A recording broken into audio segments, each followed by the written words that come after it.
Hey everyone, it's time for TechStrong TV. Today is Thursday, October 1st. That's right, October 1st. Hard to believe another month has gone by. We're still here doing TechStrong TV. You're still there watching it. It's not all bad. We are really excited about today's show, but I'll tell you something else I'm more excited about. Operationalizing Cloud Native with Kubernetes, our virtual event that's taking place right now today. You can get to it off of DevOps.com as well as Container Journal. And I think it's under, the website is Kube Virtual or Kube Summit .com. And looking forward to that. As a matter of fact, I think Liz Rice might be keynoting live or on right now. We do have several live speakers on the Kube event, including the Executive Director of CNCF, Priyanka. As I mentioned, Liz Rice. We have just an amazing lineup of speakers, panels, exhibits, all kinds of chats. All of the speakers, if they're not presenting live and were pre-recorded, are logged in live to answer Q&A while their sessions are playing. So head on over there and check that out. This, of course, TechStrong TV will be available on demand. So it's not like you can get two for the price of one. You're not missing anything. But if you're sticking around now or you're watching this later, let me tell you what we've got in store for you today. My friend Scott Petrie. Scott is the CEO founder of Authenticate. Of course, before that, Scott was the founder of Postini. Google purchased Postini. It's still the backbone of much of Google's email security. But with Authenticate, Scott really tried to solve a problem that he saw as being a real issue, and that is around browser security, browser isolation. Scott and I actually had a great discussion today about what are the use cases when you need to, cloak or anonymize your identity while using a browser. And there are some real use cases where it's almost life and death that you got to do that. And quite frankly, an incognito tab isn't going to cut it. So we talked with Scott about that. It's a great discussion. I think you'll enjoy it. After that, we're going to go to something old today. With the Kubernetes virtual event coming on today, our next big virtual event is on October 22nd, so about 22 days from now, and that is our third annual DevOps experience. Theme this year, of course, is space, and you may have seen the campy commercials we're running here on TechStrong TV. I'm playing Major Tom. But we went back to last year's DevOps experience for today, something old. And I've got my friend Gary Groover. Of course, Gary is a well-known DevOps leader and author, a consultant, analyst with the Accelerated Strategies Group. Gary presented last year on engineering the digital transformation. So from a book, one of his most recent books. I think you're really going to enjoy his presentation. After that, we have this week's news as presented by our managing editor, Charlene O'Hanlon. And then Charlene has an interview with the folks at Transposit around human-in-the-loop automation that I think is a really interesting topic. And then Charlene will finish off her role today with a preview of this week's fantastic webinars on MediaOps. We have some really good ones. So check out what Charlene has to say on that. After that, I'll be back to turn things over to Mitch over at the Analyst Corner. Mitchell Ashley, CEO at Accelerated Strategies Group. And Mitchell has commentary and a video today. His commentary is around compliance and regulation. Are they really necessary evils, or do they provide value? We'll see what Mitchell has to say. Mitchell also has a great video with Stephen Covey, co-founder, chief evangelist at Ground Labs. And that's a good one as well. I like the Ground Labs folks. After Mitchell, we have a double dose of Mike Vizard today. Mike is interviewing Rob Zuber, CTO co-founder at Circle CI, about the launch of their new Insights service and the state of DevOps. And then Mike also interviews Chris Wolf, who's going to give us an overview of the VMworld 2020 event coming up. After that, I'll be back to wrap things up. We probably got about 2.5 hours of great content for you today. Stay tuned. We're going to break for a commercial. We'll be right back, unless you're heading over to operationalizing cloud data with Kubernetes. Check that out. We'll be right back. CISO Talk, to hear how real-world CISOs are dealing with today's real-world issues. From enabling secure remote workers to accelerating secure cloud adoption, defending against a pandemic of security attacks and beyond. CISO Talk covers the cyber topics you want to learn about. With your hosts, Unisys CISO Matt Newfield and Media Ops CEO Alan Schimmel, featuring a revolving panel of CISO cyber experts. This is where CISOs talk. Join us on digitalanarchist.com and TechStrong TV. As I said at the top of the show, I had a really great discussion with my friend Scott Petrie, CEO, founder of Authenticate, about what are the use cases when you need to go deeper, when you need to have a higher level of anonymity as well as privacy when using your browser, whether you're doing it for some sort of work-related or just for your own privacy concerns. Scott and I had a good conversation. Scott dove pretty deep on this. I think you're going to enjoy the conversation. Here now is Scott Petrie, CEO, founder of Authenticate. This is Digital Anarchist. Hey everyone, this is Alan Schimmel. Thanks for joining us on another episode here for TechStrong TV. I'm really happy to have back my friend Scott Petrie from Authenticate. Scott's the founder, CEO of Authenticate, and he was on, Scott, was it about 2-3 weeks ago, or maybe longer already? And, we were just kind of introducing Authenticate. And first of all, Scott, welcome back. It's a pleasure to have you here. Alan, thanks for having me back. Good to be here, and always enjoy speaking with you. Good. So when you were on a couple weeks ago, we kind of laid the groundwork about, who Authenticate is, what you guys do, your own background. Scott, I know you a long time, right? And your involvement in security and kind of what drove you here with Authenticate. And it was around, the idea of being able to be safe while browsing, basically. And we laid it all out. And for anyone who's interested, please go check out on Digital Anarchist.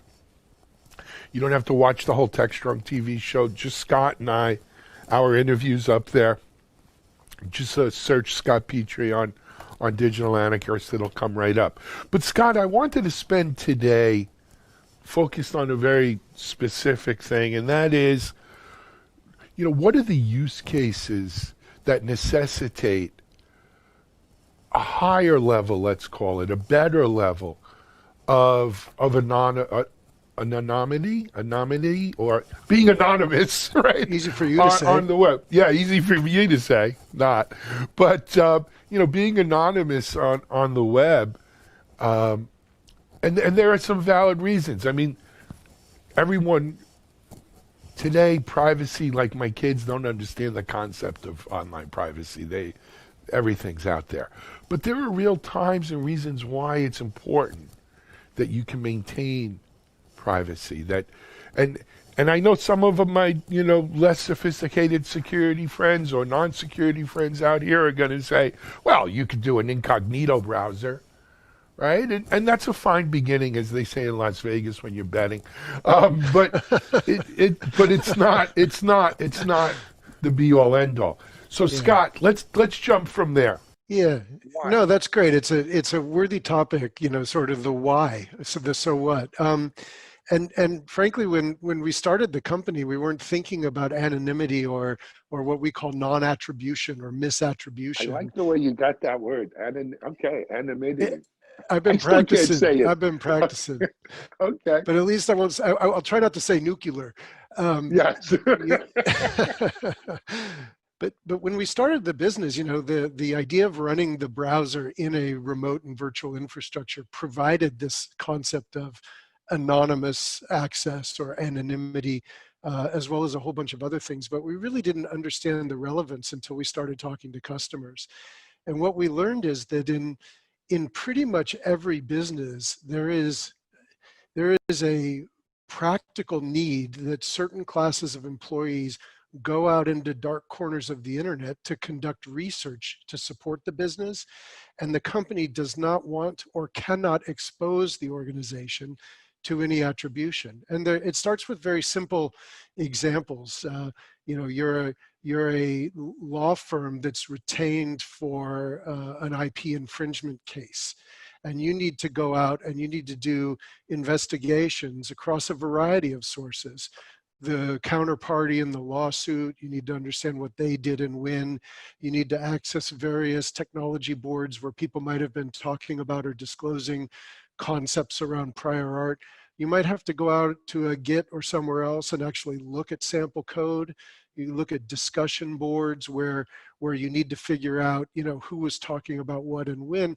As you build your casework materials, the IP attorney shouldn't be sitting on a lawfirm.com domain using their local PC to do that kind of research for a number of reasons. The first is it tips your hand. Hey, here's a lawyer in here nosing around in these, technology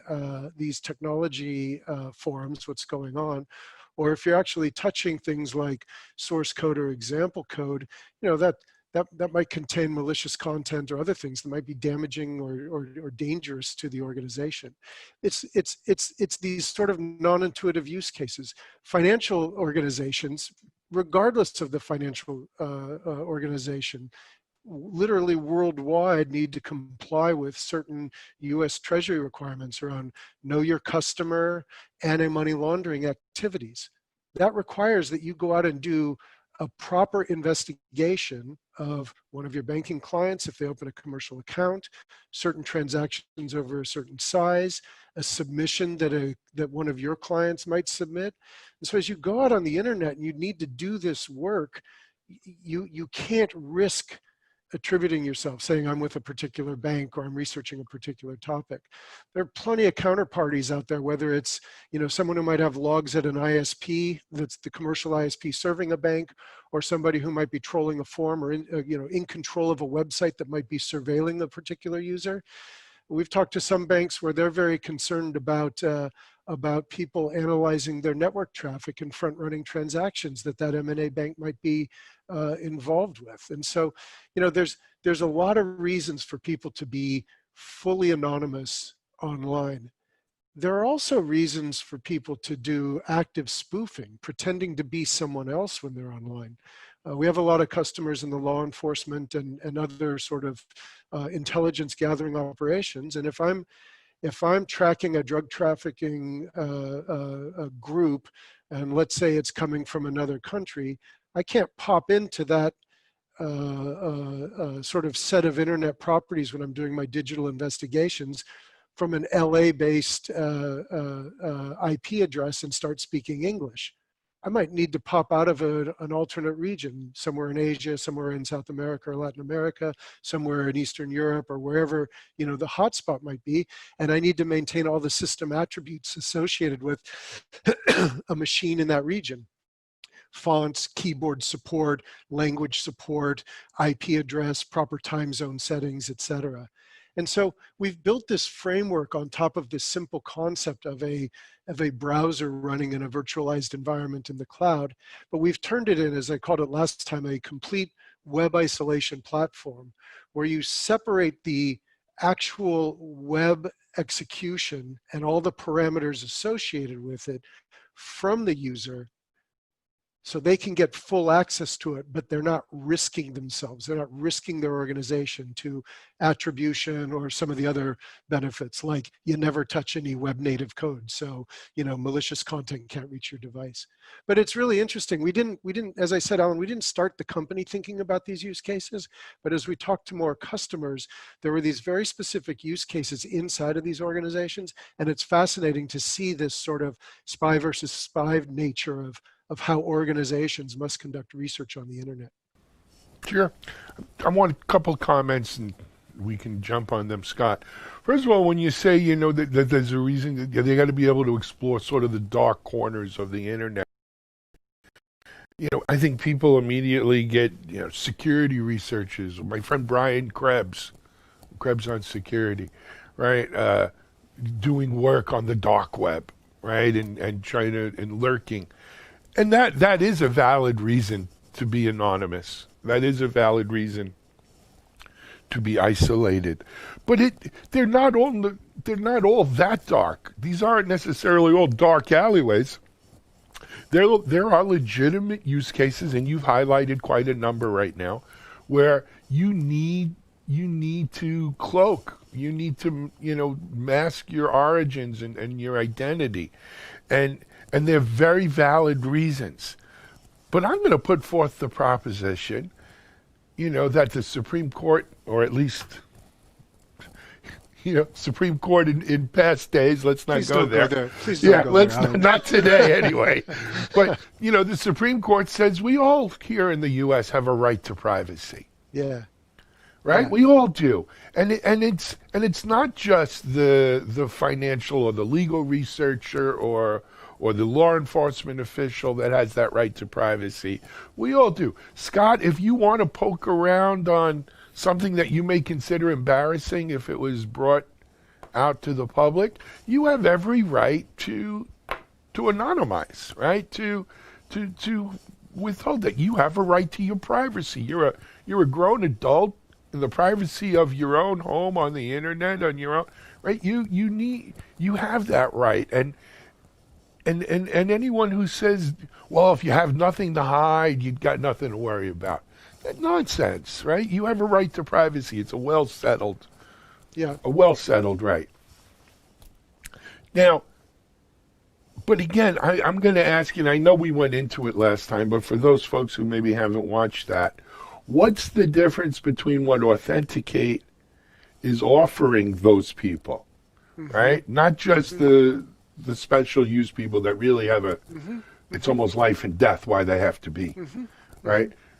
What's the difference between what Authenticate is offering versus firing up an incognito? Yeah, for sure. Tab? Before I go there, Alan, let me just revisit your point, because you're absolutely right. And if you look at things like GDPR, which is prevalent in Europe in terms of preserving consumer privacy, or the recently enacted California Consumer Privacy Act, these set very specific standards in terms of how organizations need to handle and what the sort of third-party ecosystem is around monetizing or sharing third-party data. But just because the right is there for the individual doesn't mean the counterparty respects it. And it's naive to think that, when I sign up for social media service XYZ, whichever one's popular at the moment, when I click through my I accept, it's naive to think you're preserving any fashion of privacy. As there's the old adage, if the product is free, you're the product.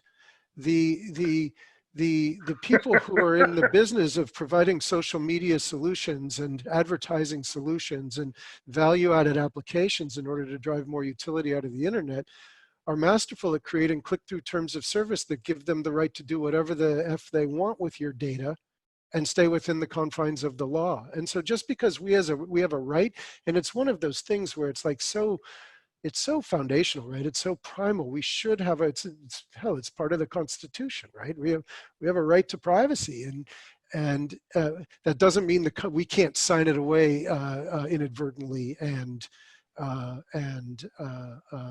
allow somebody else to exploit our data. There's I don't know if it's $1 trillion market yet, but close to $1 trillion market of organizations that exploit that information. So Sure do. To your question though, what do we do that's different? And I would say that I would lump it into 3 areas.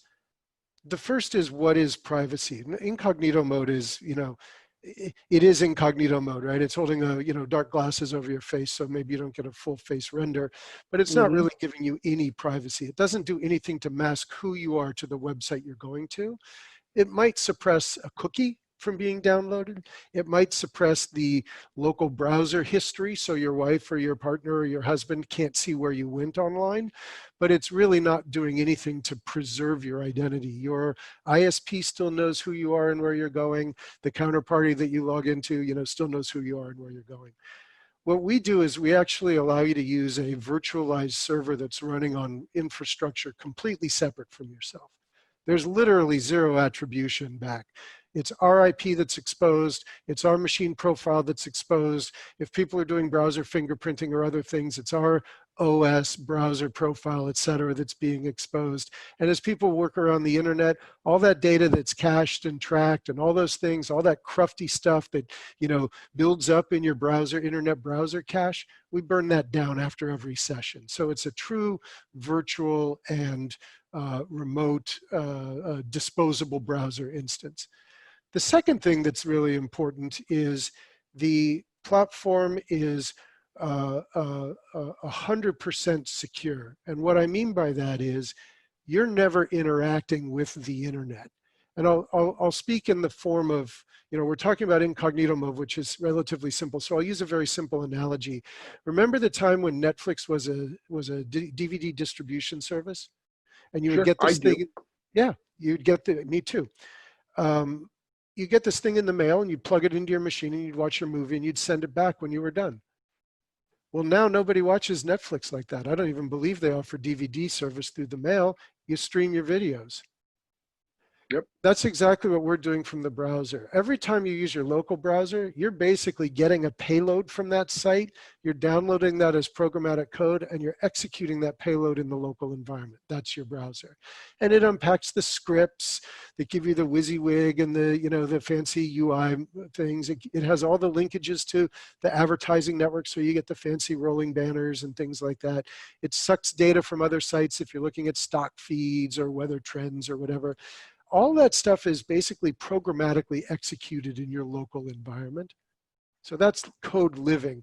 What we do is we basically say, let's run that environment in our cloud infrastructure, containerize it, run it on a remote host, and let's grab the display information and only pipe the stream, the pixel bits down to the end user.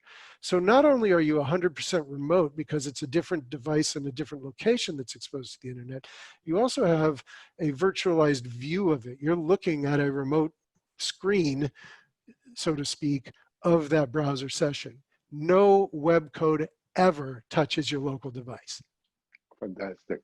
The third thing I'll say, I'm sorry, I just want to say. No, go ahead. I'm sorry. I thought you were done. That's okay. So I'm long-winded today. You got me on a good day, Alan. It's okay. The third is the concept of policy, right? Today, if you think about how businesses use the browser, they can't control much, right? There might be a preference to Chrome or Edge or something like that. There might be some hardwiring of capabilities. You can install a pack file, or you can set some enterprise controls, or you can put a gateway in place that might block access to a URL or whatnot. We put all policy controls directly into the browser. And I'll give you a perfect example. Let's say you're using a browser for something like your financial package, and your employees are logging into your NetSuite instance, and that's your general ledger for your business. You don't want somebody downloading that information with your latest P&L, your latest RevRec schedule onto their home computer. So we have the ability to implement these policies in the browser that allow you to define what devices can connect, how users authenticate, what sites they can go to, and what data operations they can do. Can they upload, download? Can they copy, paste? Can they do these things that might risk your business? And then everything the user does is audited. So a compliance officer or an administrator or someone remediating an issue can come back after the fact and do analysis of what the user was doing. So what we do, Alan, is we've made the browser an enterprise app with the security, the policy, and the governance controls that make it a peer with the other enterprise applications that enterprises are trying to run. Excellent. So Scott, I got two questions, and they both kind of, one flows from the other. So right now, as you laid out the use cases previously here, for people who need that or who require that level of anonymity, I think I got it. Who require that level, it's a use case, great customer for Authenticate. But how soon or how long is it going to take, I think, for, if not consumers, all businesses, the whole B2B market, to recognize that, hey, this is the way we need to do this.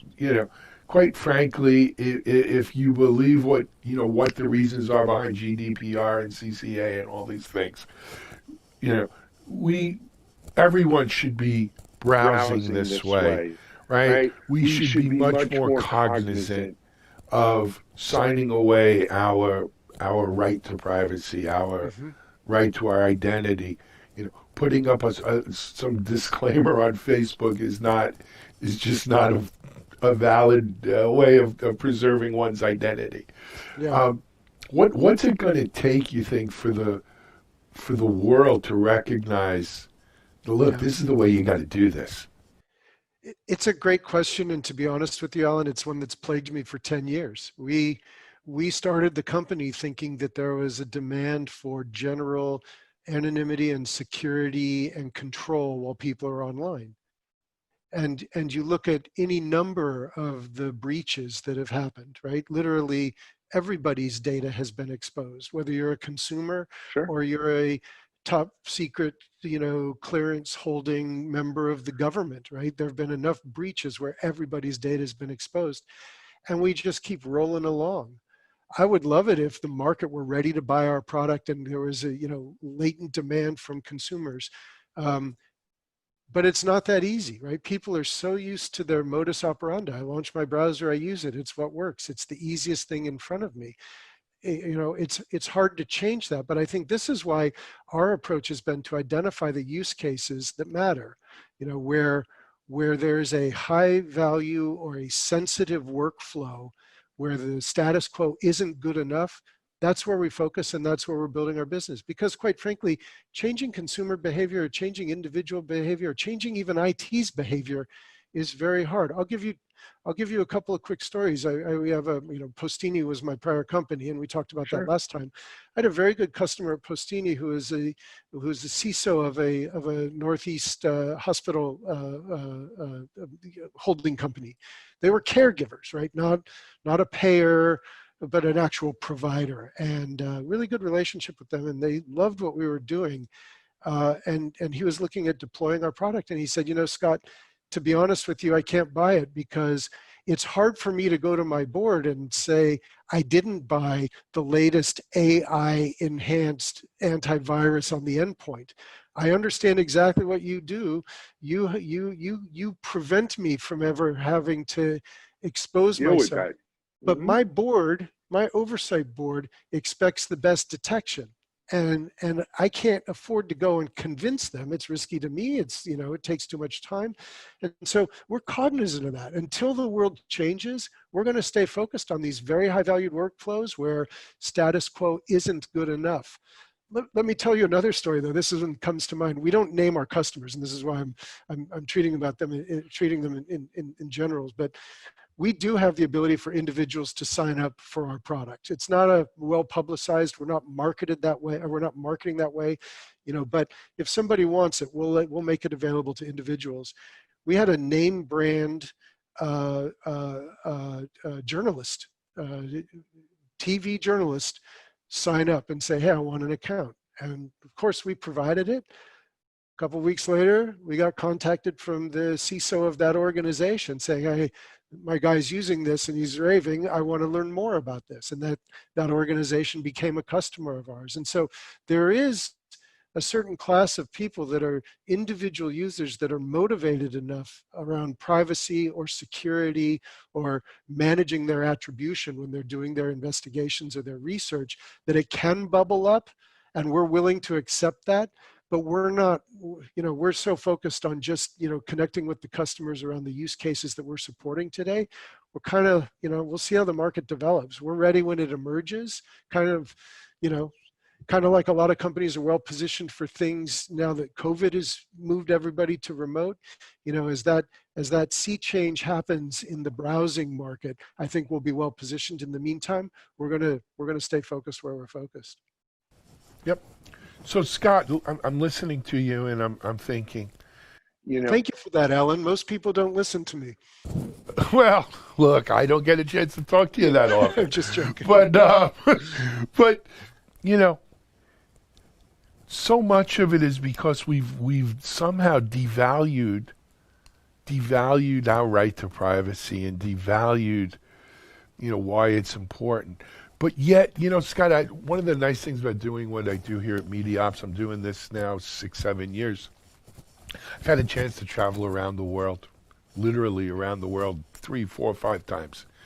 Just going conferences to conferences, doing videos like this, and meeting people around the world. I had the opportunity to go to China 3 or 4 times.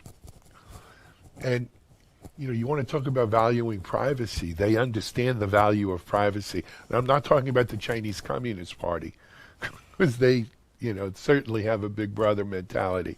But when you go to China and you have, as they say, the Great China Firewall, the Great Firewall of China, one of the things I noticed there is that the people I deal with in China who are in the tech industry don't use browsers because they're relatively useless.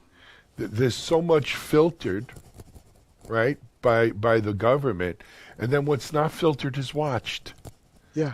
Right? Yeah. Because they don't have an authenticate kind of, or maybe they do and I don't know, but they don't have an authenticate kind of service there.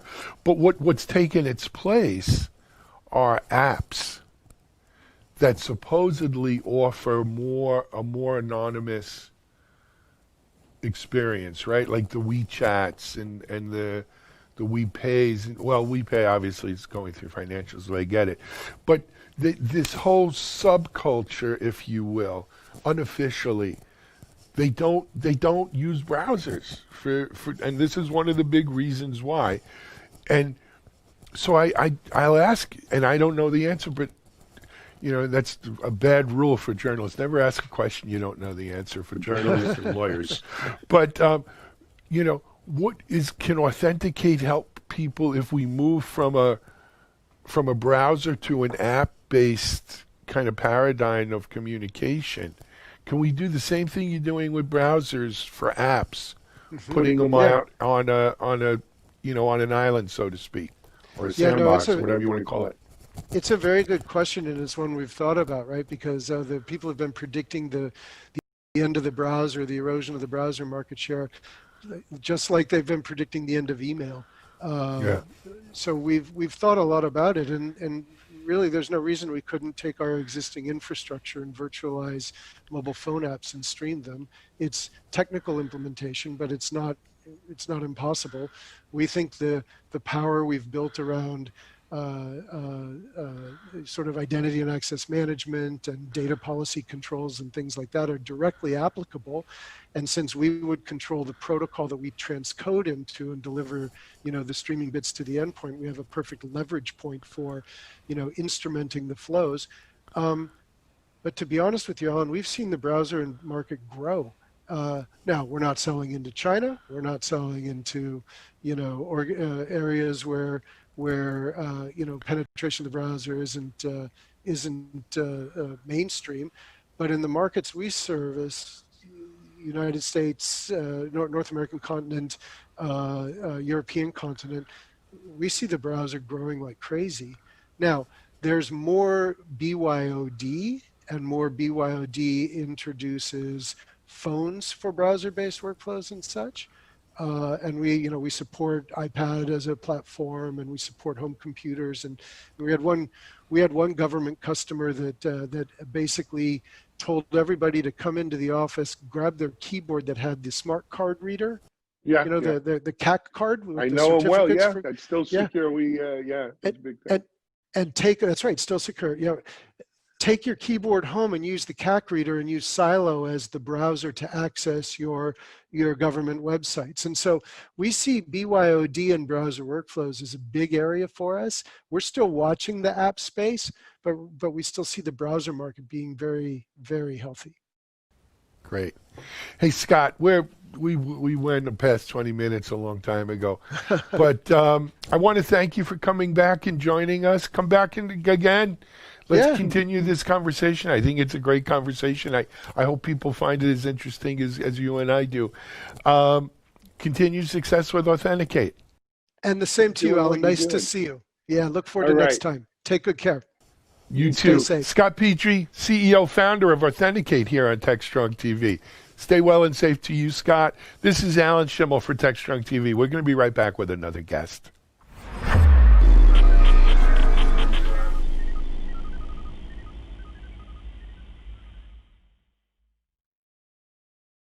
SecurityBoulevard.com is the leading resource for news, analysis, and education on challenges facing the cybersecurity industry. SecurityBoulevard.com covers all aspects of cybersecurity, including data security, DevSecOps, cloud security, application security, network security, security threats, and more. SecurityBoulevard.com has the largest selection of security content, featuring breaking news, blog posts, podcasts, and more. Visit www.securityboulevard.com to learn more. SecurityBoulevard.com, home of Security Bloggers Network. As I mentioned, our third annual DevOps experience is on October 22nd this year. You might be seeing the Space Oddity commercials that we have been that we filmed here and had some fun with. For in honor of DevOps experience for 2020 on the 22nd, today's something old goes back to last year's DevOps experience. It's my friend Gary Groover, multiple author, DevOps leader, and his presentation from last DevOps experience was engineering the digital transformation. I think you'll like what Gary has to say. So here now is Gary Groover, engineering the digital transformation.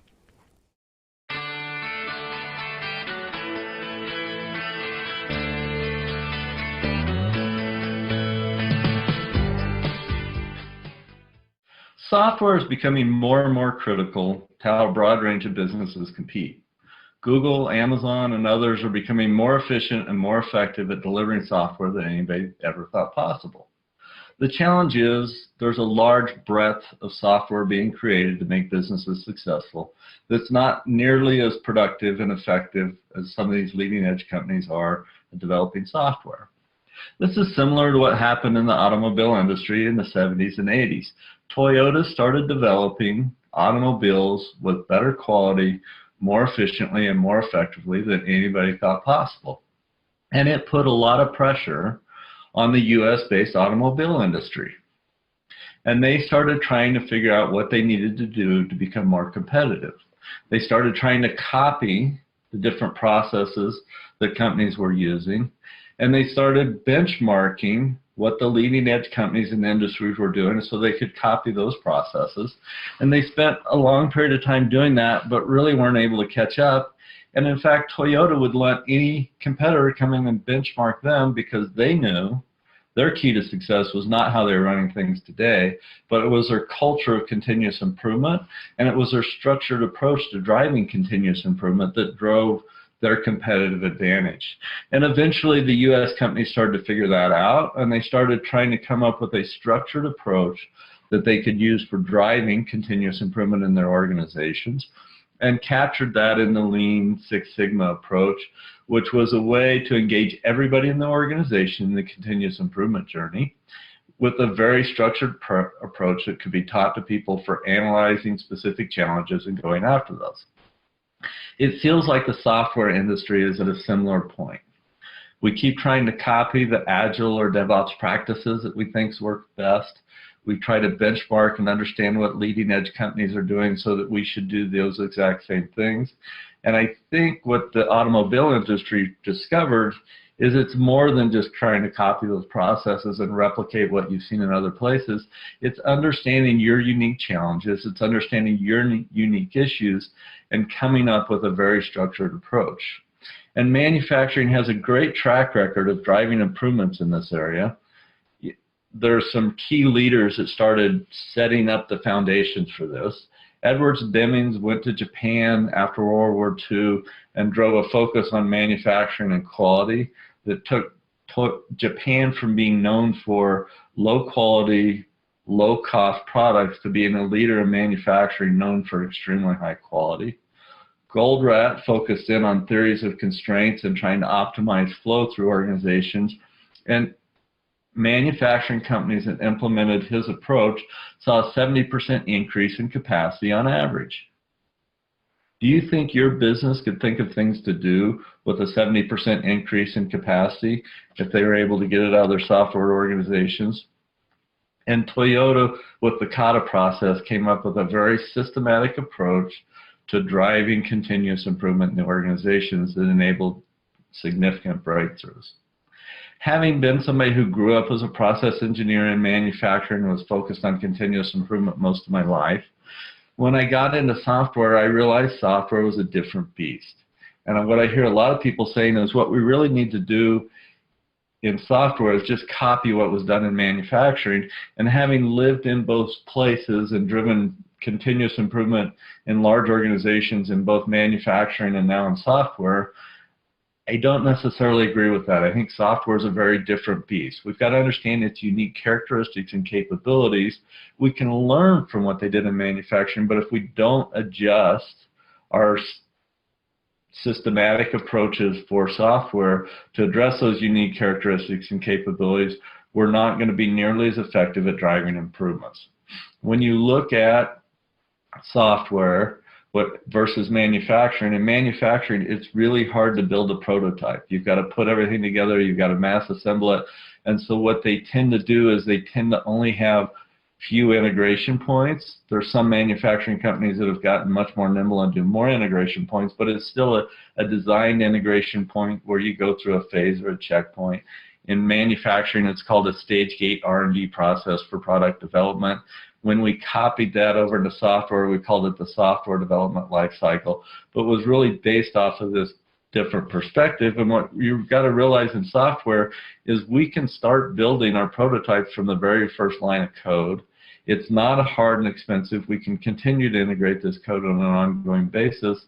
And in fact, that process that we use to manufacture the prototypes and the product on an ongoing basis defines the productivity of our process, our ability to create an environment, our ability to build the code, our ability to deploy the code, and our ability to test it and make sure that it's ready for release or going into the next use is something that we can do multiple times a day on an ongoing basis. We don't have to wait for these different stages, which is very different than it is for manufacturing. The other thing that happens in manufacturing is we're trying to build the same thing over and over again on an ongoing basis. And there's a real focus on the process because the process makes the product. And so all the focus on quality and throughput is trying to fine-tune and make the process. And what's different with software is it's individual people that are crafting the product, and the product changes every time we do a build deploy cycle. So it's very different than process control. We want to really be able to make sure our processes is changing at the rate of the product. And in manufacturing, it's very easy to see the process. You can walk out on a line, you can see where inventory is building up, you can see when two parts don't go together. And in software, one of our biggest challenges is when we go out to look at the software factory or the manufacturing process, it typically looks much more like this. Maybe we have status update meetings, maybe we have something else, but typically our view of the software development process is not very visible, and it's hard to tell what's going on. And if we're going to get the organization to engage in continuous improvement and make this work, we really need to start by making our manufacturing process visible. And it depends on the type of architecture you have, it depends on the type of application you have. Do you own deployment? Do you not own deployment? Are you doing embedded? The very simple view of our manufacturing line is a deployment pipeline. An example here for a loosely coupled deployment pipeline can be fairly straightforward and easy. You have developers that are working on an application or business idea. You've got a test environment that they can put their code together and integrate and make sure it works well together with. And then you have going into production. And in this case, where you own deployment, you can really be able to do canary releases, you can A/B testing, you can do those different types of things, but not everybody gets to work in this type of environment. And this is the recommendation, and a lot of what you hear coming out of DevOps is the people that are deploying most frequently and being most successful are those that have loosely coupled deployment and work across with 5 people. You're obviously going to be much more effective than if you're working across larger, broader groups of people. You know, show me 500 people that have to work together, coordinate to deliver software, and I'll show you levels of inefficiencies you haven't ever imagined. And the current thinking in the DevOps community, now that they've tested and said most of the people that do DevOps well have loosely coupled pipelines, is that everybody should re-architecture. And having done that for 10 million lines of code with 800 developers around the world, it's not something that I recommend lightly. If you can do it and you can get it re-architected and roll it out, you are clearly going to be more successful than you are if you're trying to coordinate work across larger groups. But the reality for most organizations is that a very complex thing. And my personal opinion is there's a lot of things in the DevOps space that we can be doing and applying to these large, tightly coupled systems. And in this situation with a loosely coupled system, what you're trying to do is integrate the code together on a frequent basis in the test environment and get feedback from the production. And you do that with continuous integration and the deployments into production. That changes a little bit if you have a large, tightly coupled system like this, because you can't necessarily build it frequently enough. You have too many developers working on it on any one time to do a continuous integration process that would localize the change and the defect to a few developers. And when we get in this type of situation, what we really need to be doing is we need to be breaking this into smaller subsystems. We can use service virtualization to enable us to test these components independently before we integrate them. And then we can build these into subsystems, and we can build stable subsystems and use quality gates to build them up into the broader piece of the organization. And when you look at what does the manufacturing process look like for one of these large, tightly coupled systems, it starts to look more like this, where you've got all your subsystems going together, integrating forward and going into different things. The other step that we need to do is a lot of times organizations can't get code through here as quick and frequently as the business would like. And in those cases, they tend to duplicate their manufacturing process by creating a bunch of release branches. And this is another view of our manufacturing process that we need to make very visible, because every time we create one of these release branches and this extra work, we're needing more environments. We've basically duplicated our manufacturing process, and we need to understand how that works. This is for a large tightly coupled system, which is very different than a loosely coupled systems. You have different types of applications. If you have embedded software, you've got to figure out how to develop and qualify stuff on a simulator. Then if you've got custom hardware, you've got to test that and make sure it works on an emulator.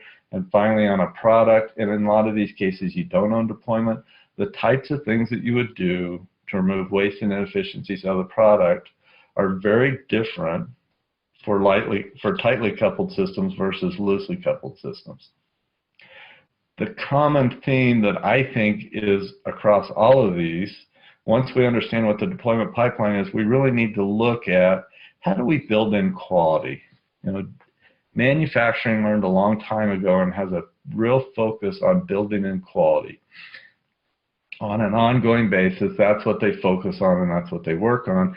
And because it's the process that's creating the product for them, they spend a lot of their time controlling the process.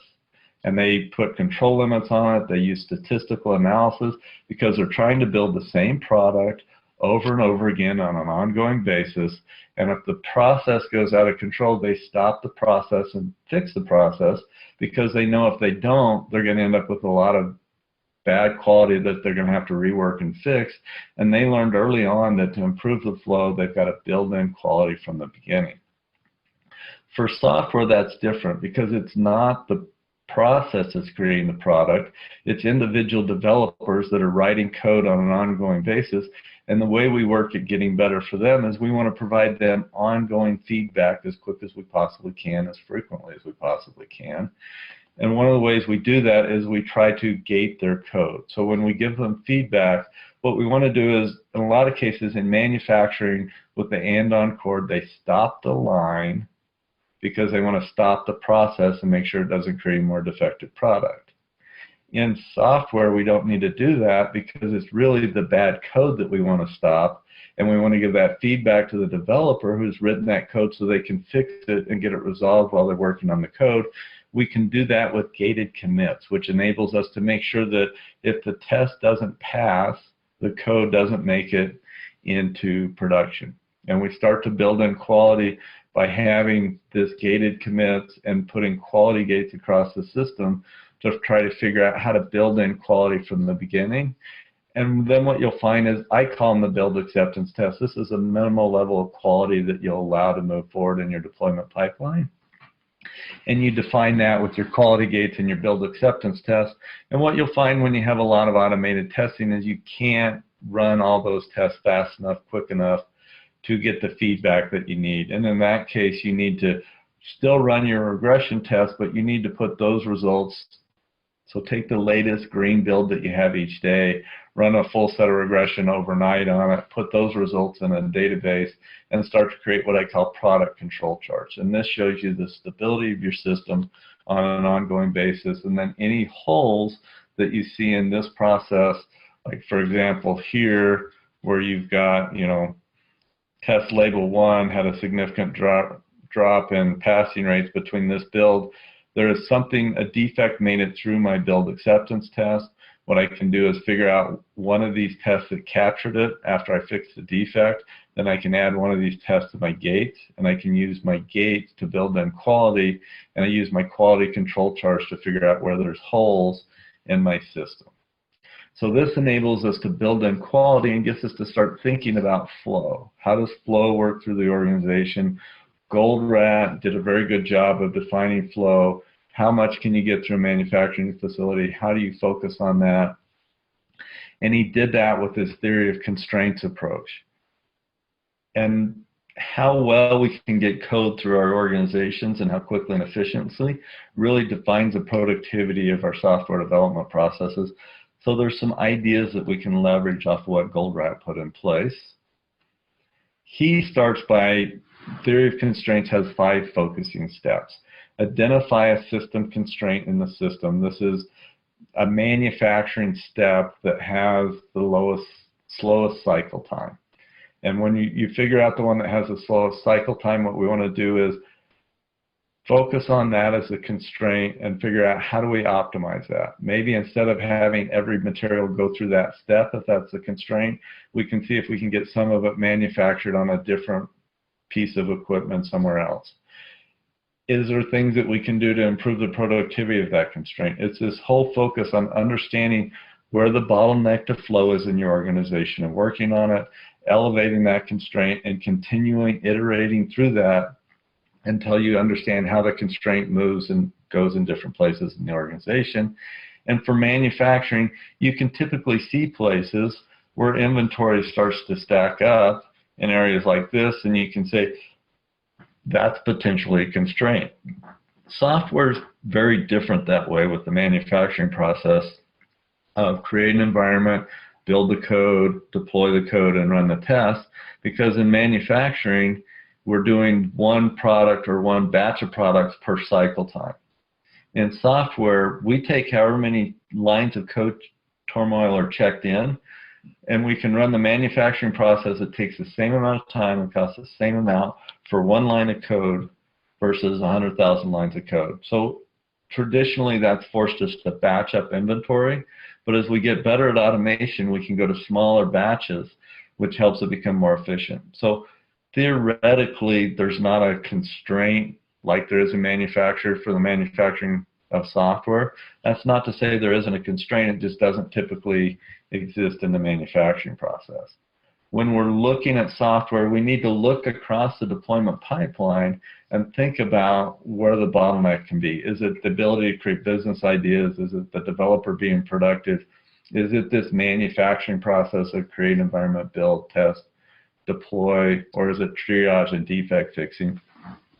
And the manufacturing process doesn't have a natural bottleneck, but if your create, environment, build, deploy, test is all very manual, that's probably going to be the biggest thing that's slowing down your ability to deploy on a more frequent basis. As we roll out DevOps and we start to automate a lot of those things, what we find is the bottleneck tends to move over to triage and defect fixing. And what we tend to do there is once we've automated our manufacturing process, we can go to much smaller batch sizes because that's automated and we can run it more frequently. That enables that triage and defect fixing to be more efficient. And if we're not careful, it rolls into operations with monitoring. And what the Google SRE book says, and if you haven't read it yet, you should if you're in this space, is the way we control that is we can let this deployment pipeline flow as efficiently and quickly as we possibly can, as long as production's meeting its service level agreements in terms of uptime and reliability. As soon as that goes down, you put a clamp on the functional changes that are going in that, and the team and everybody has to focus on getting that more stable. So those are the types of things that you do to make sure that operations doesn't become the bottleneck. Ideally, you want to solve all the things with automation and DevOps in the create, build, deploy. You want to move it to triage and defect fixing, and then make that as efficient as you possibly can with defect fixing. And then the bottleneck either moves to the business idea or the developer. In my experience, if it's on a business ideas for an extended period of time, in large organizations, you're probably going to end up downsizing. The more appropriate place for me is really placing that constraint on the developer and trying to optimize things that way. So what we want to be doing is focusing on all the different pieces so that we can get the constraint on the developer, and then we need to focus on the things to make them as productive as we possibly can. There's another difference with trying to optimize flow in software organizations that we need to be aware of, and that is in manufacturing, it's really easy to measure flow. You're creating the same process over and over again with no variability. You can count the number of units going down the line. You can count the per minute, per hour, per day. And in software, measuring flow is very hard. Every time you manufacture something, it's a different size, it's a different shape, it's a different color. And when we make a change to the process to try to improve flow, we can't really tell whether it's changed or not. This is why when I first started consulting, go out in organizations, I really coached executives to go out in the organization and get a qualitative feel for what was getting better and what was getting in the way, because I knew it was so hard to measure flow. What I realized after a bunch of years of consulting is, while that worked for me at HP and that was my personal approach, it's hard to get other people in different organizations to do that. I've also seen the value of really good metrics in large organizations to drive the cultural changes that we need. So I'm changing my views and approach to this and realizing that, you know, we need some good metrics to drive these changes and make them happen. And what I've realized is, while it's hard to measure flow, I think I've gotten reasonably good at measuring the resistance to flow or the waste that's slowing flow down. One of the biggest things that I start to look at is I look at the cycle time. How long does it take to go from a check-in happening to going in production? And then on top of that, I plot, you know, how long does it take, and then where are my defects found? And in this case, if I'm finding 60% of my defects 4 weeks after the developers are checked in code, we can't really expect them to get any better.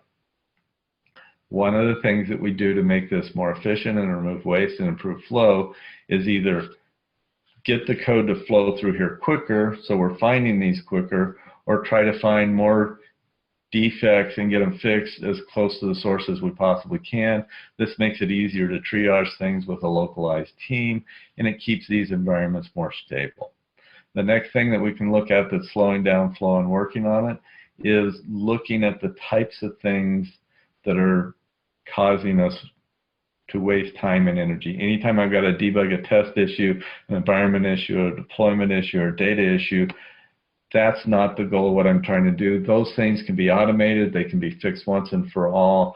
We should put in processes to automate those and fix them, and then we should be able to show the impact that it has and get this waste and inefficiency out of the organization. And then that enables us to have really good flow with good quality gates. Now, as we're doing this, the one thing we've got to be careful about is, as we put in quality gates and we try to find things at their source as best as possible, that we don't drive those gates so high that it slows down flow. So the counteractive to this metric of looking at delay and feedback and those types of things is we really want to look at where inventory is building up in the system. Manufacturing learned a long time ago that Inventory is a risk. It should be seen that way. In software, we need to make ours visible. And I think we can do that by showing the lines of code of turmoil that haven't made it to the next stage in the deployment pipeline. And this is the way that we start to measure and understand flow. This is the type of engineering rigor that I think we need to start applying to how we improve software development processes. We need to understand and make our processes visible. We need to work to start building in quality and going into that in much more detail. And we need to focus and measure and understand flow. And while we can't actually measure flow, we can measure the resistance to flow. And we need to work on those things to drive continuous improvement in the process. And as a software industry, we are engineers. We can figure out how to apply this systematic approach. And if we're going to engage the broader organization in driving continuous improvement like they have in the manufacturing industry, we're going to need this systematic approach that has a common view of how to go do this so people can engage and work together and agree on the priorities. This has been a very short review of my new book, Engineering the Digital Transformation. There's a lot more detail in that. The first 10 people that go to my website and go to the ebook and enter DEO as a code get a free book. And if you want my slides, send it to slides@groover.info. If you have questions, send me an email. I appreciate your time, and I encourage you to go off and start analyzing your processes and starting on a journey of continuous improvement in how you develop and deliver software.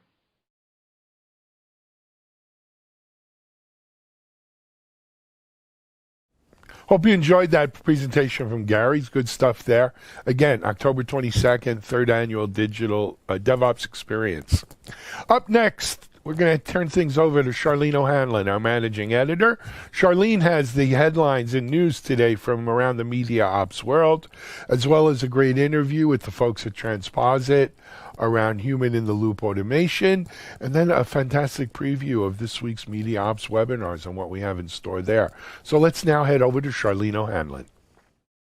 Hey everybody, happy Thursday, October 1st. I can't believe we're in October already. Welcome to TechStrong TV. I'm Charlene O'Hanlon, managing editor at Media Ops, and I'm here with the Thursday edition of our news headlines. First up on DevOps.com, we've got a fascinating look at AI ops and the myth of move fast and break things. You know, Facebook's Mark Zuckerberg uttered those words in the early days of Facebook, and the mantra stuck. But since then, he's seen the error of that philosophy.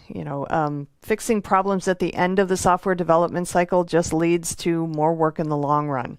So AI ops, however, can strengthen observability in the software development lifecycle to help dev teams meet the growing end-user expectations while cleaning up the now-hurried development process for more stable systems. So this article looks at how AI ops can help development teams in that process without actually breaking things.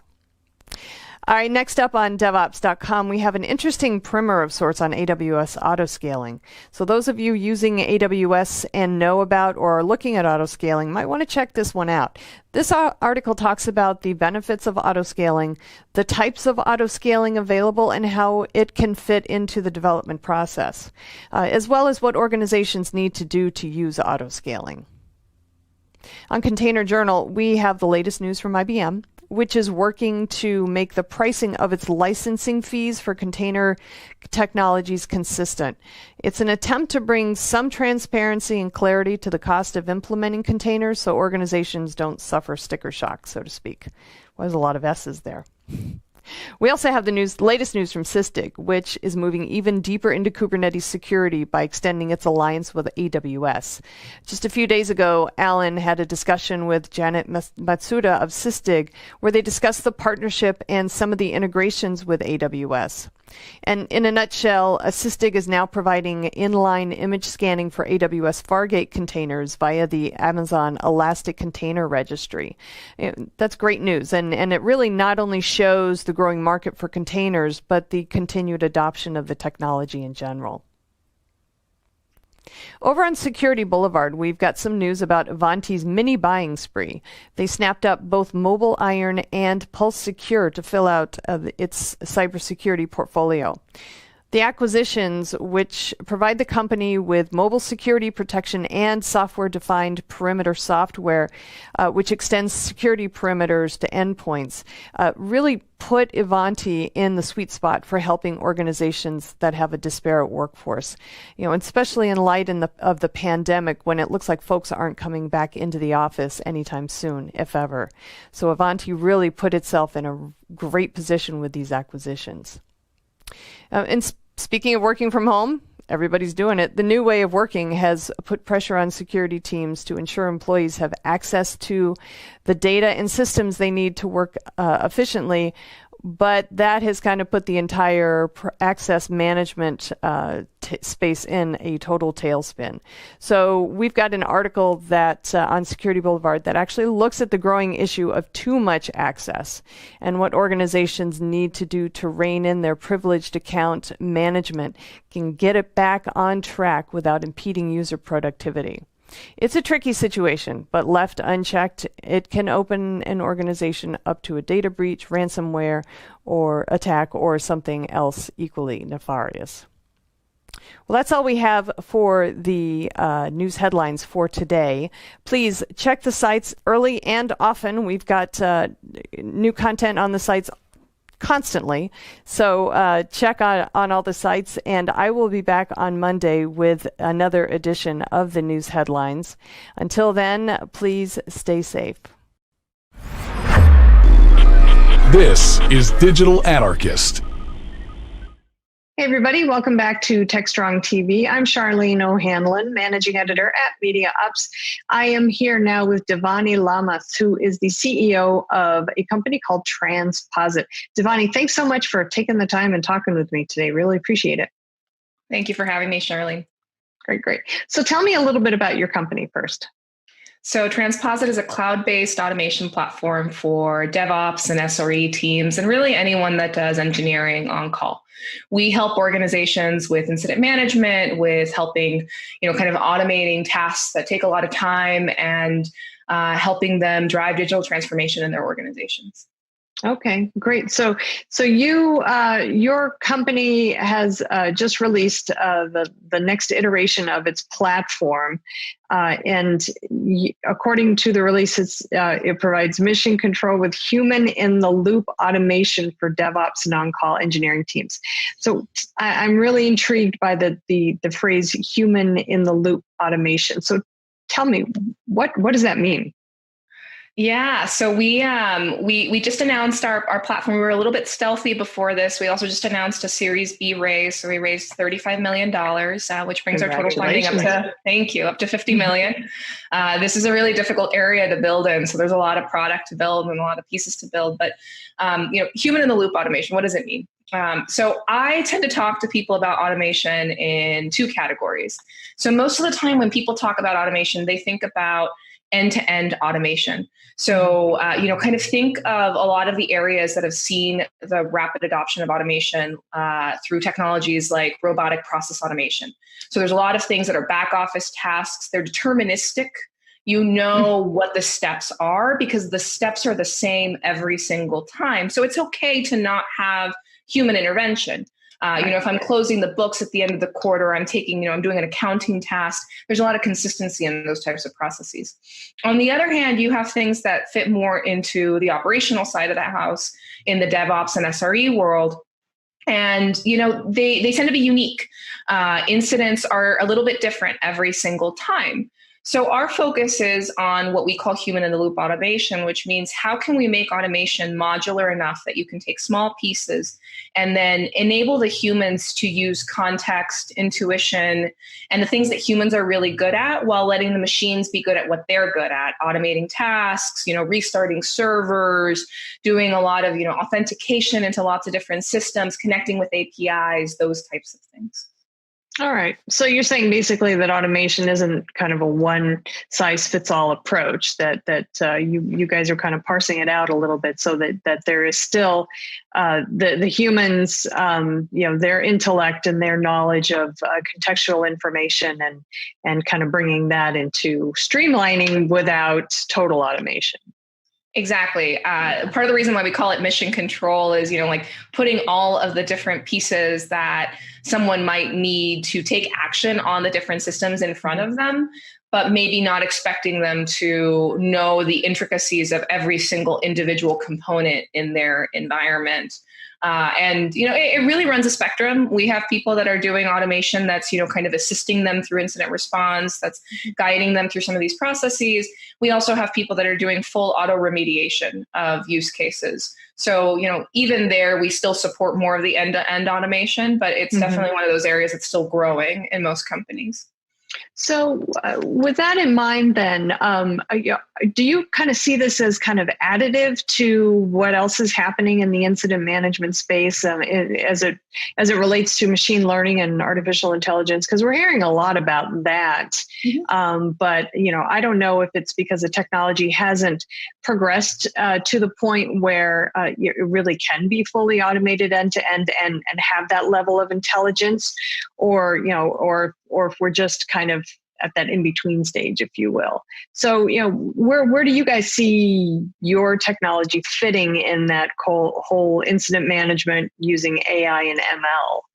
So machine learning and AI are really interesting areas. I've built a lot of ML teams over the years, and fundamentally ML is a data problem, right? You need to have great data.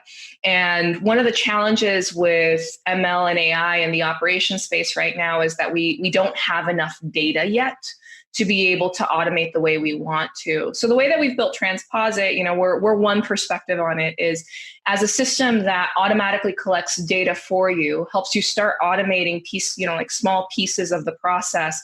And then as you use the system more and more and more, we gain insights, we start learning how different people respond to different types of scenarios, and we feed that into our automations. So, I don't think that ML or AI is a panacea, but it's also really important technology. And we think it's part of a overall system in enabling people who are in these operations roles to be better at their jobs. Okay. All right. So you would consider your technology then to be complementary or additive to that?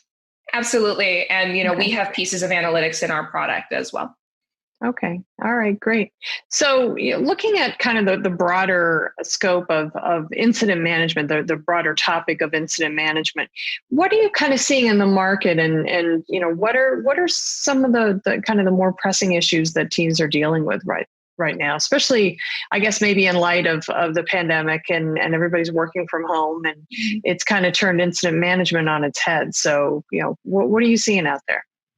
Oh, it's a crazy time. We were recently talking to a payments processor, really large payments processor across the world. And they were telling us that in the last 6 months, they've seen more volume than they had in the past year. And every time that they open up a new country closes down due to COVID, they see a 400% spike in that country in transactions on their platform. So we've really seen, I think, in all the organizations that we're working with, this acceleration of digital transformation that was supposed to take 6 years, and it's been compressed into 6 months.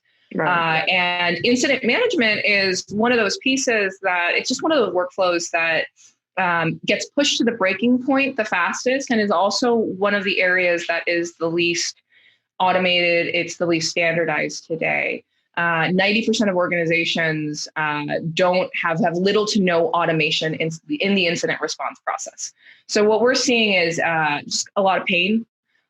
You don't have someone that you can kind of turn around to and get them to help you. You have to kind of coordinate through Slack or through Teams. So it's been boom time. It's really been boom time for this particular space because so many organizations just can't hire enough people. They can't scale fast enough. They can't automate fast enough to do what they need to keep their customer experience at the level where it needs to be. So do you think that maybe companies are now maybe taking a second look at their incident management technologies that they have and seeing that, well, maybe because we are kind of accelerating our digital transformation, and everybody's working at full speed, 23 hours a day, basically, it seems like, that maybe incident management, it's time to give it a second look as well. Yeah, I think that people are looking at all sorts of things in the DevOps tool chain, whether it's on the delivery side and faster delivery, or on the operations side. I always tell people that we're kind of like the ops part of DevOps in many ways. Like, we really like to focus on that side of it. And I think that people are realizing that they've made investments in technology that were built in many cases before DevOps came into existence. ServiceNow was founded in 2003. Atlassian was founded in 2002. DevOps didn't become a term in common usage until 2009. So, I think that we're seeing a lot of people that are looking at the current solutions that they have in place, and they're asking, is this really setting a great base for where I want to go over the next few years? Or have I glued together a bunch of pieces that, were maybe built for a different era and a different, kind of architectural model in my organization? Okay. All right, great. So, with that in mind then, and looking at the current, state of the economy, state of, just pretty much everything out there, and the way people are working these days, do you see this slowing down anytime soon, or do you think we're going to see a continued acceleration of digital transformation efforts and organizations, looking for ways to help their employees work smarter and more efficiently outside the office? I live in San Francisco, and one of the really big trends that we've seen is the number of companies that have moved to a permanent work from home model, where, employees are moving all over the country, all over the world. And I don't think that that's going to go away anytime soon. So the second that you start moving into that model, and it's also, like when you have that digital transformation, no one's going to move back to going to the grocery store as often as they used to. They're going to keep using grocery delivery services. They're going to continue, partaking of a lot of digital services. So no, I don't see this going back. I see the need for this type of technology continuing to increase. And we're seeing the same thing when we talk to analysts. I was chatting with a Gartner analyst the other day, and the Gartner analyst told us, kind of like, this is the hot area right now.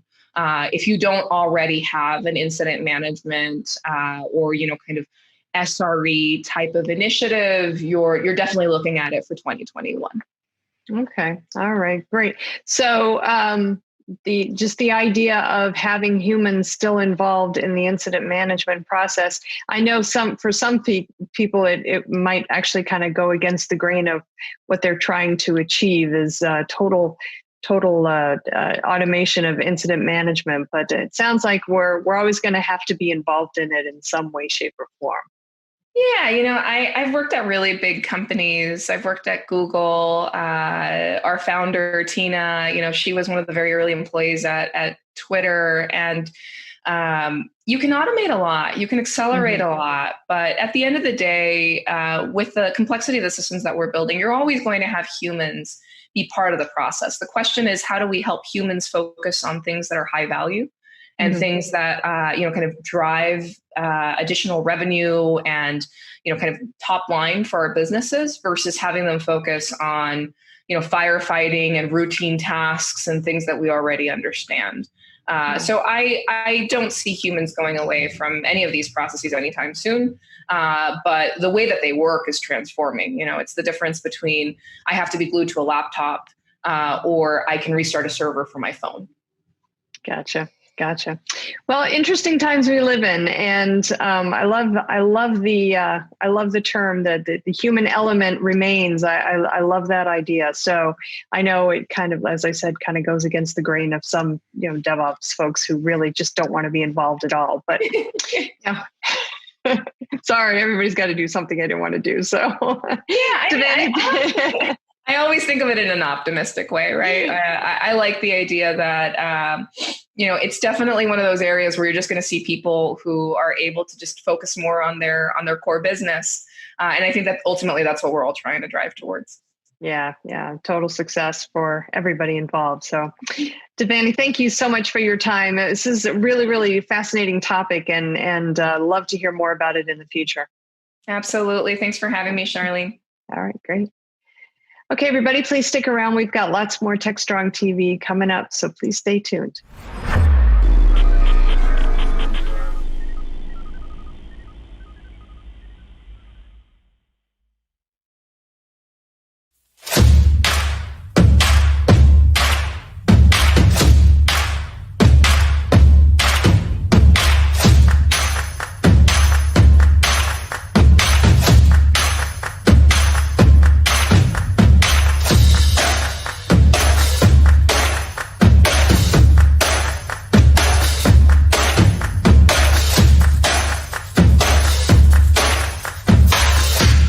Hey everybody, happy Thursday. Welcome to TechStrong TV. I'm Charlene O'Hanlon, Managing Editor at MediaOps.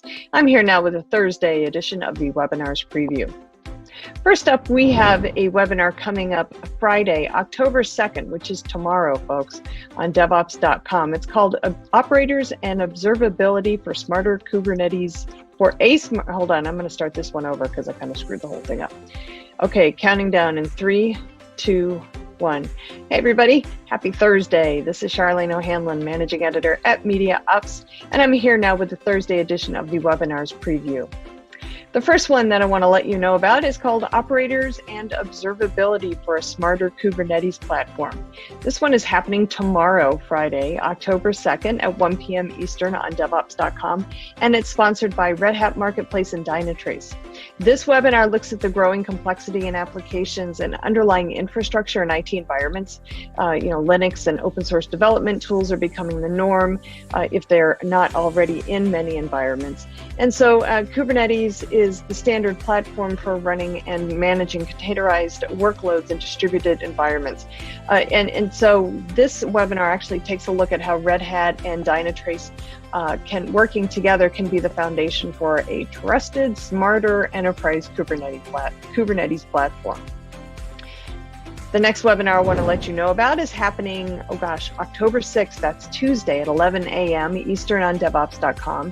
It's called Achieving the Ultimate Performance with KVM. It's sponsored by StorePool. This webinar looks at ways organizations can get the most out of their KVM cloud and how to optimize it for performance. So it's going to look at questions such as why performance matters and how to measure it properly, what are the main components of an efficient new age cloud, how to select the right hardware, and how to optimize CPU and memory for ultimate performance. Plus they're going to take a look at which network components work the best and how organizations can tune their storage layer for performance. Good stuff if you are having any issues or questions regarding storage performance using a KVM cloud. So definitely check this one out. Final webinar I want to let you know about is also happening Tuesday, October 6th at 1 p.m. Eastern on DevOps.com.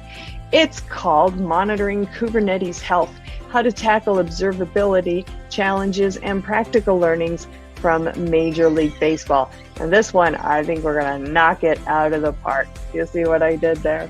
Okay, this webinar is sponsored by Circonus and looks at the challenges associated with monitoring Kubernetes clusters for health and performance. And it looks at how Major League Baseball is doing that effectively. So as part of that, the webinar will cover ways to tackle observability challenges in Kubernetes and the critical health metrics that organizations should collect and analyze.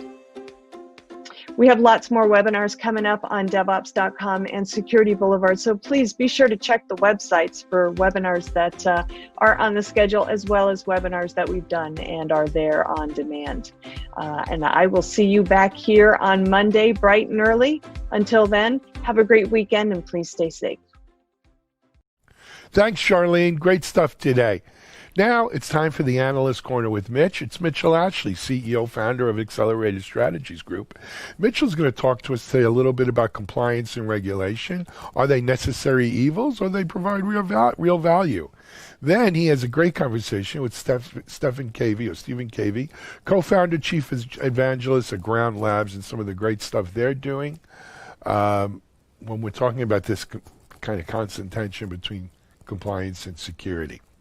So let's now head over to the Analyst Corner with Mitchell Ashley.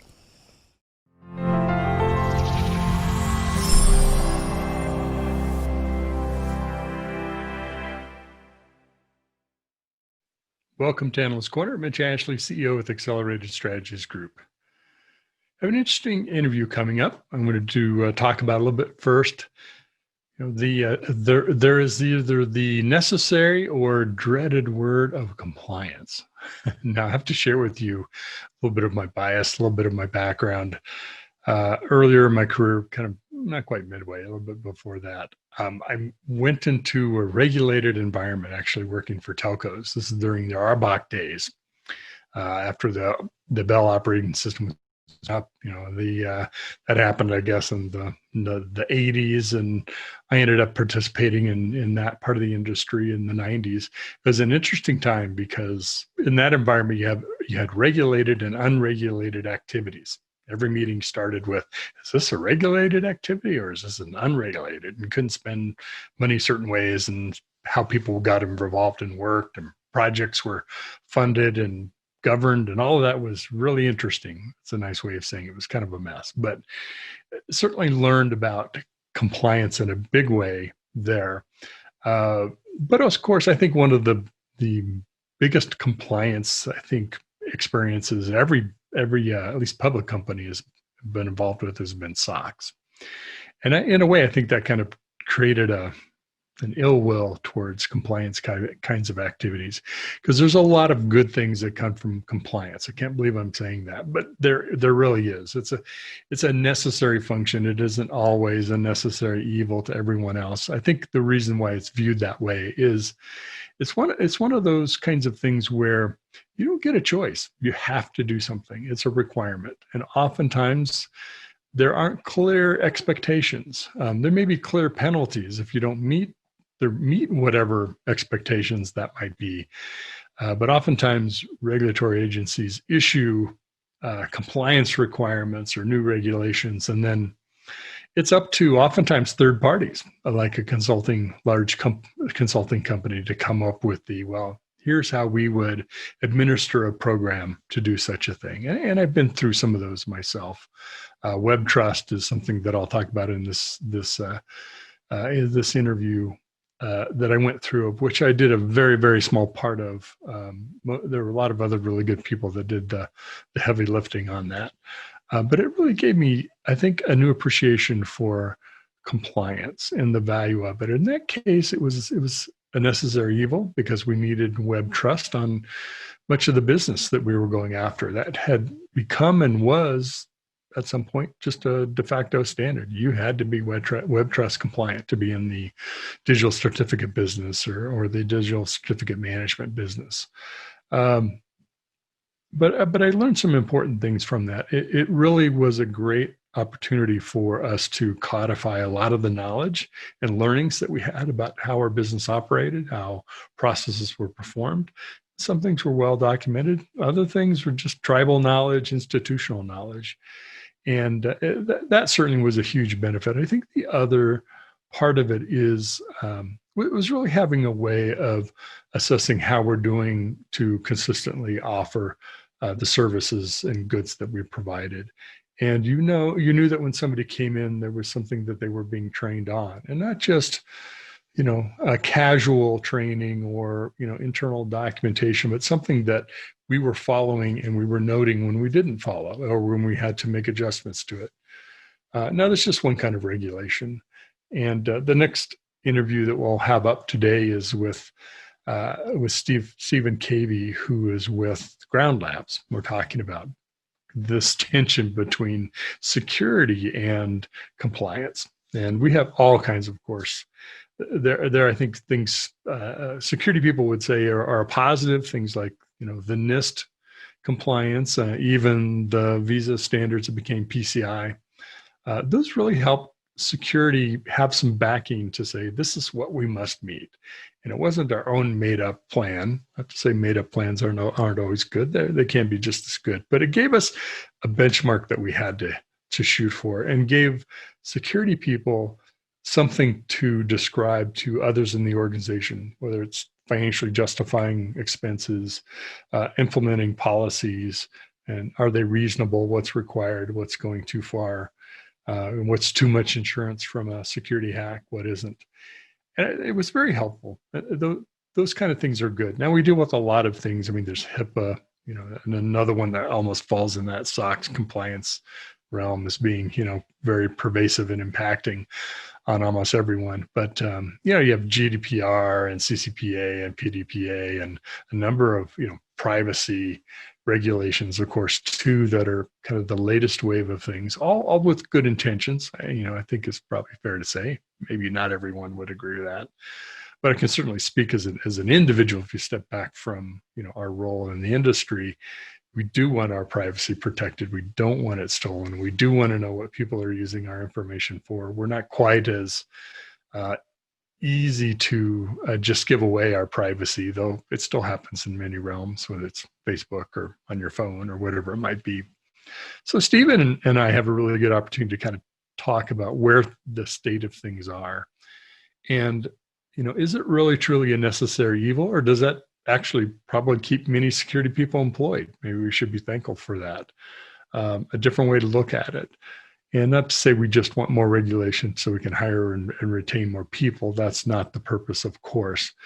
But I think the point that I take out of this conversation is it is a fact of doing business. Regulations, albeit whether they're on the increase or on the decrease, or they're new or things that are ongoing, those are just a part of our business. And the security function is one of those, along with many others. You can think of finance and many other parts of the organization, that it's just a part of doing business. It's not even necessarily a cost of doing business. It's just there. It is what it is, and we have to meet that. And what always, I think all of us struggle with, at least a bit, I know I have, is it's something you don't have control over whether you do or not. It's forced upon you. If you're going to be in this market, you're going to serve this geography, these countries, this region, this industry, whatever it is, it's part of doing business. And there are those in our industry that lobby with governments and organizations to either get more or less of it. And some of those things we may participate in a little bit. Usually it's supporting some of those activities or not. But it is what it is. And I think rather than viewing it as yet another thing coming over the transom as something we have to do, is look at it from the other side of it. Okay, so if we have to do GDPR, or we have to do CCPA for privacy, there's a good intent behind this. And the people who both put those regulations in place, and also the customers who are expecting us to protect their information, have some expectations. And we want them, albeit it may be a requirement, we don't have a choice. We do want to be good stewards of the business. We do want to be good stewards of customers' information. We do want to be good stewards of the privacy of our customers, of their healthcare information or whatever it might be. And that's really what's behind it. I mean, it may be for security reasons, it may be for financial auditing, lots of other purposes. But there is a good intention behind it. And I think keeping that in mind helps keep us maybe a little bit more on the motivated end of things, and not necessarily look at compliance functions with the business in an adversarial way, right? Folks have a job to do.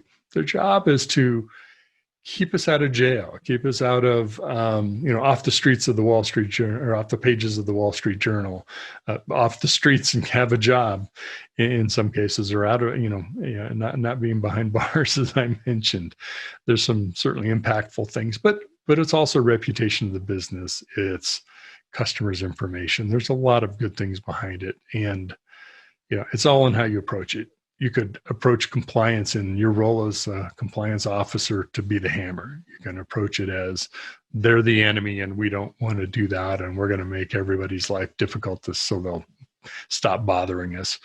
But in fact, it's a requirement of our jobs that we do those things. So I think we're in a place where all of us, and I know many organizations do work this way, where it can be a very collaborative and a healthy thing.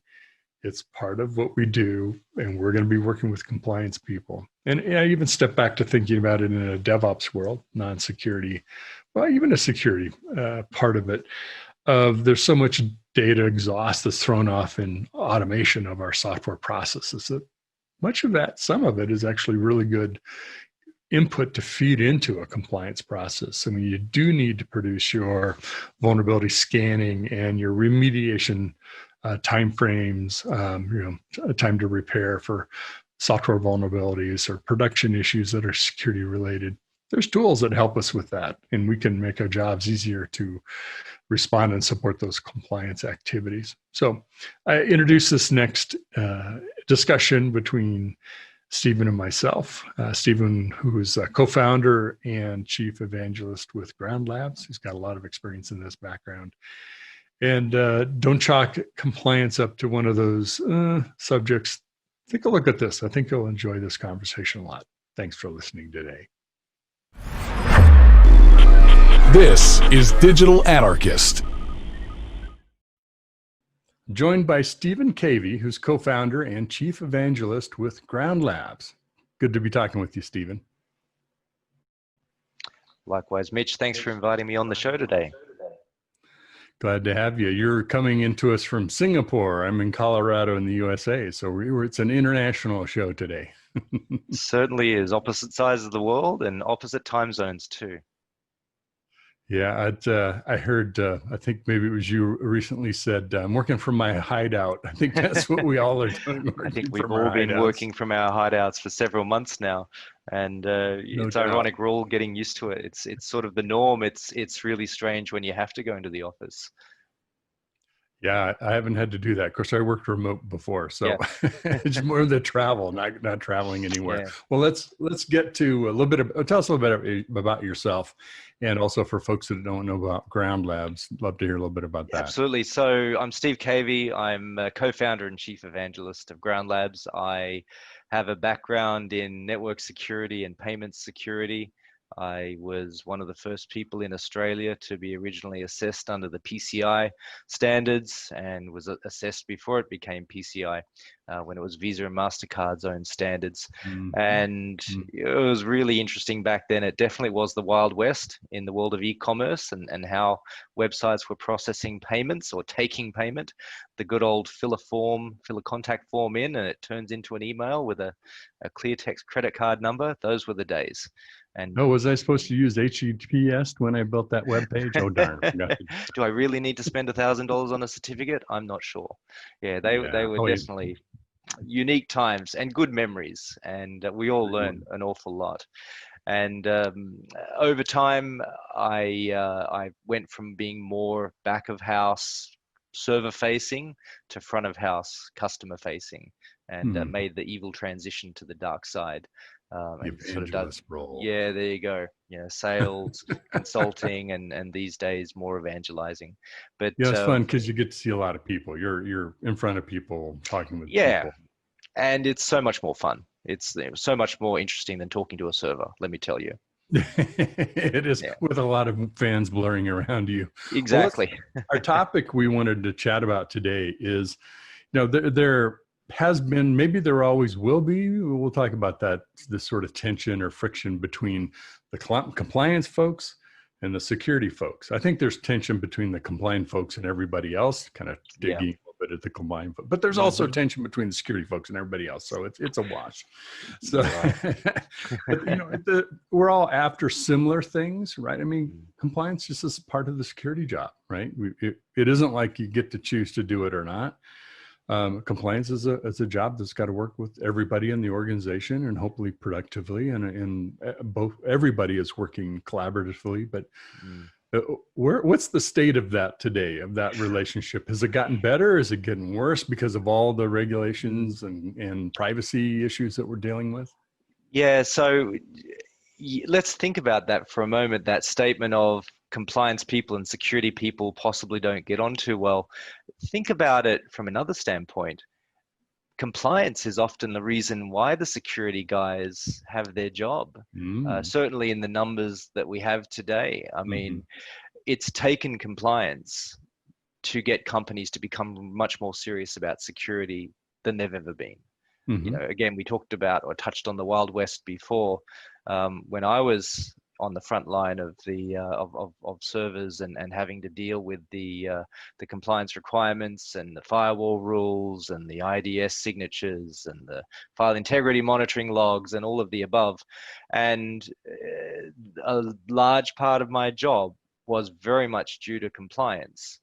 There were a lot of companies out there where before compliance came along, doing security was more about making sure the firewalls are there and making sure some other really basic controls were in place.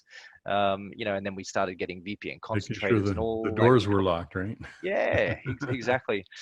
So we have come a long way thanks to compliance and thanks to the ever increasing amounts of regulation. So, you know, it's my view that the security industry has taken the upward path that it has, driven largely by compliance. I mean, you know, I was just looking recently and on a webinar I did, I found out that companies this year are forecasted to spend $170 billion on cybersecurity. You know, they're amounts that we've not seen before. And that's gone up. Yeah, I mean, and I think we're talking about 25-30% compound annual growth in the industry. So it's been a great ride for everybody involved in the space. But again, I bring it back to compliance has had an awful lot to do with that. So you talk about compliance and security people, and you know, should they be on opposite sides?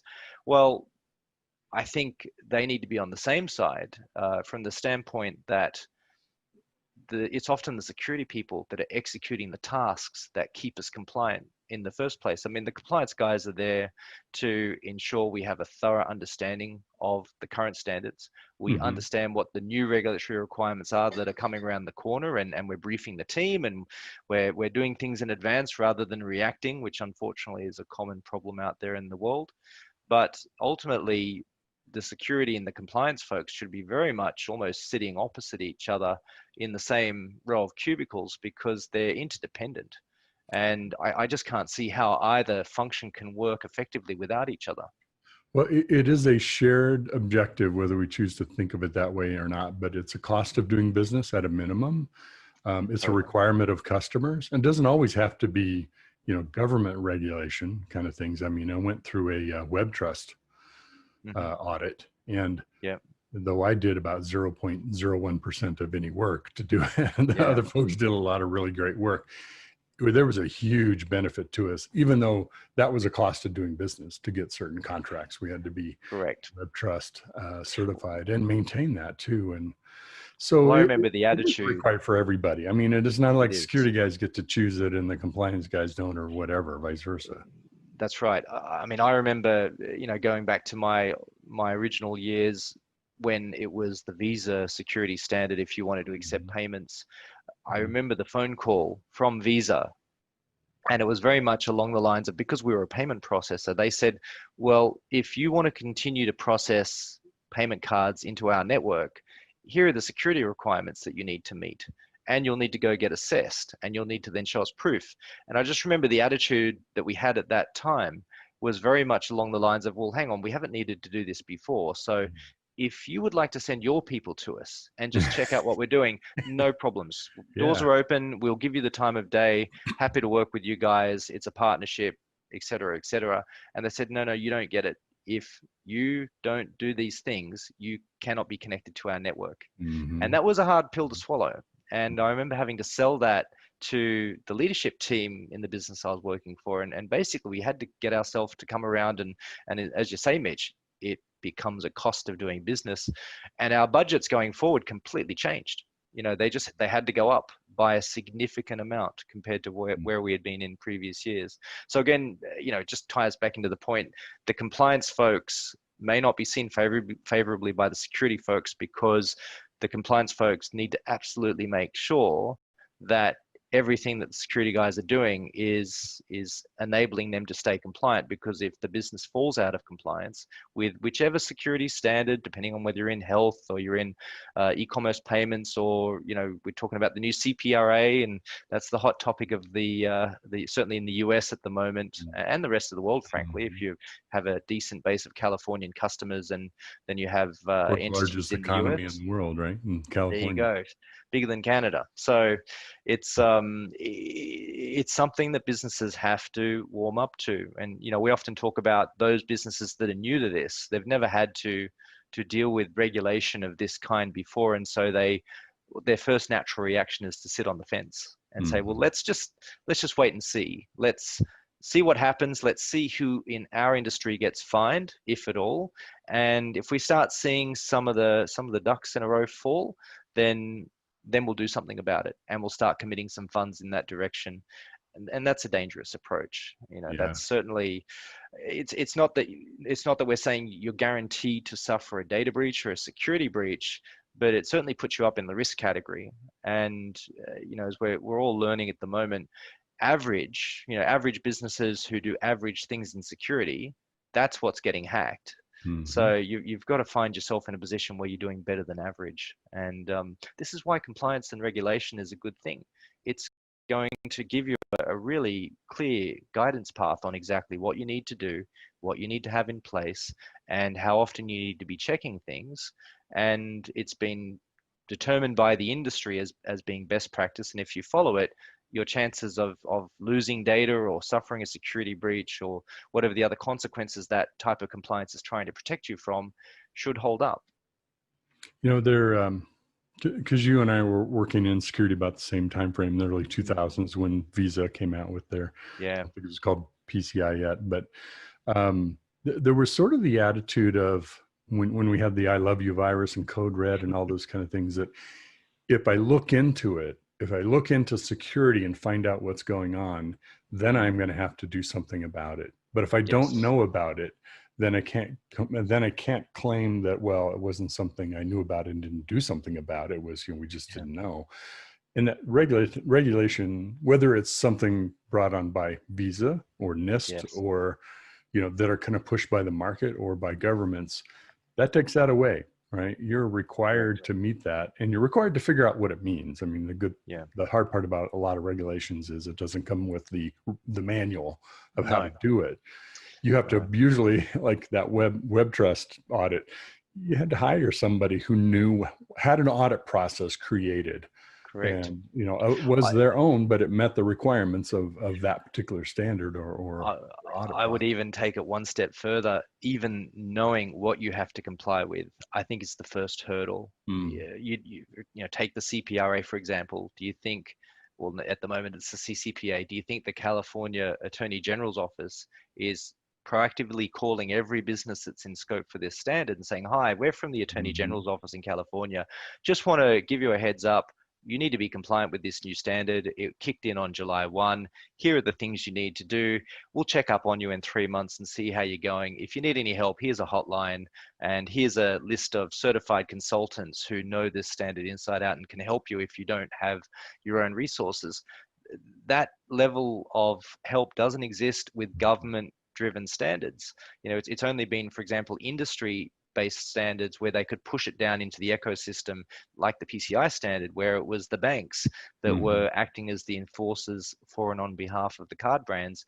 They were the ones that had a commercial relationship with the payment processors and the merchants. And so they had to create dedicated roles to do that function, to pick up the phone and say, hi, by the way, there's new security standards that are out now. Here's a copy, and here's a list of consultants that can help you if you don't know what you're doing. There was a famous president in the 80s who's had the saying, hi, the last word you want to hear, hi, I'm here from the government, and I'm here to help. You don't necessarily want folks who aren't expert or actually in the field of having to apply those kind of requirements. You want people that's their expertise, right? And that the regulatory is the framework and the enforcement mechanisms and other ways to evolve that. Well, let me ask you, we started on the topic of the tension, the friction between compliance and security professionals. Is that really is that, I mean, I'm kind of talking of historically, it's been a big deal. Is that really true today? Is it much more collegial, collaborative, or is it still kind of hit and miss? Some places, kind of, it just depends on whether you have a nice person running the organization who likes everybody else, or somebody that wants to be the jerk and be the enforcers. Yeah, I think it's a bit of both. So you're definitely going to have some security folks who have the attitude that those guys over in compliance, they're bugging me. And I think the reason why is because, well, number one, we have the skills crisis in the world of cybersecurity. So we're typically understaffed. And so these guys are busy. They're already being flooded with too many things that they need to be checking and suppressing alerts and trying to figure out what's noise, what's false positives from what's credible threats that the business needs to investigate. And then furthermore, there's a whole bunch of proactive projects that they're trying to either promote, or they've been given the green light, but they don't have the time to work on just yet. And certainly, we look at the last 6 months that we've all just gone through.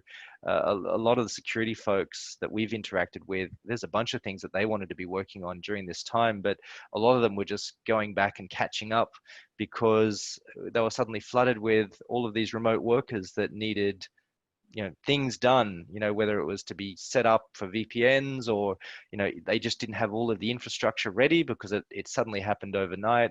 And so many companies have been playing catch up on the whole, okay, let's just get everybody productive first. And now we've got to go back and figure out whether we did the security thing right. There wasn't any time for forethought to plan that out properly. And so, you bring that back to, do the security guys, are they happy to see the compliance guys? Certainly not in the last 6 months. Compliance is the last thing that security folks would be wanting to talk about.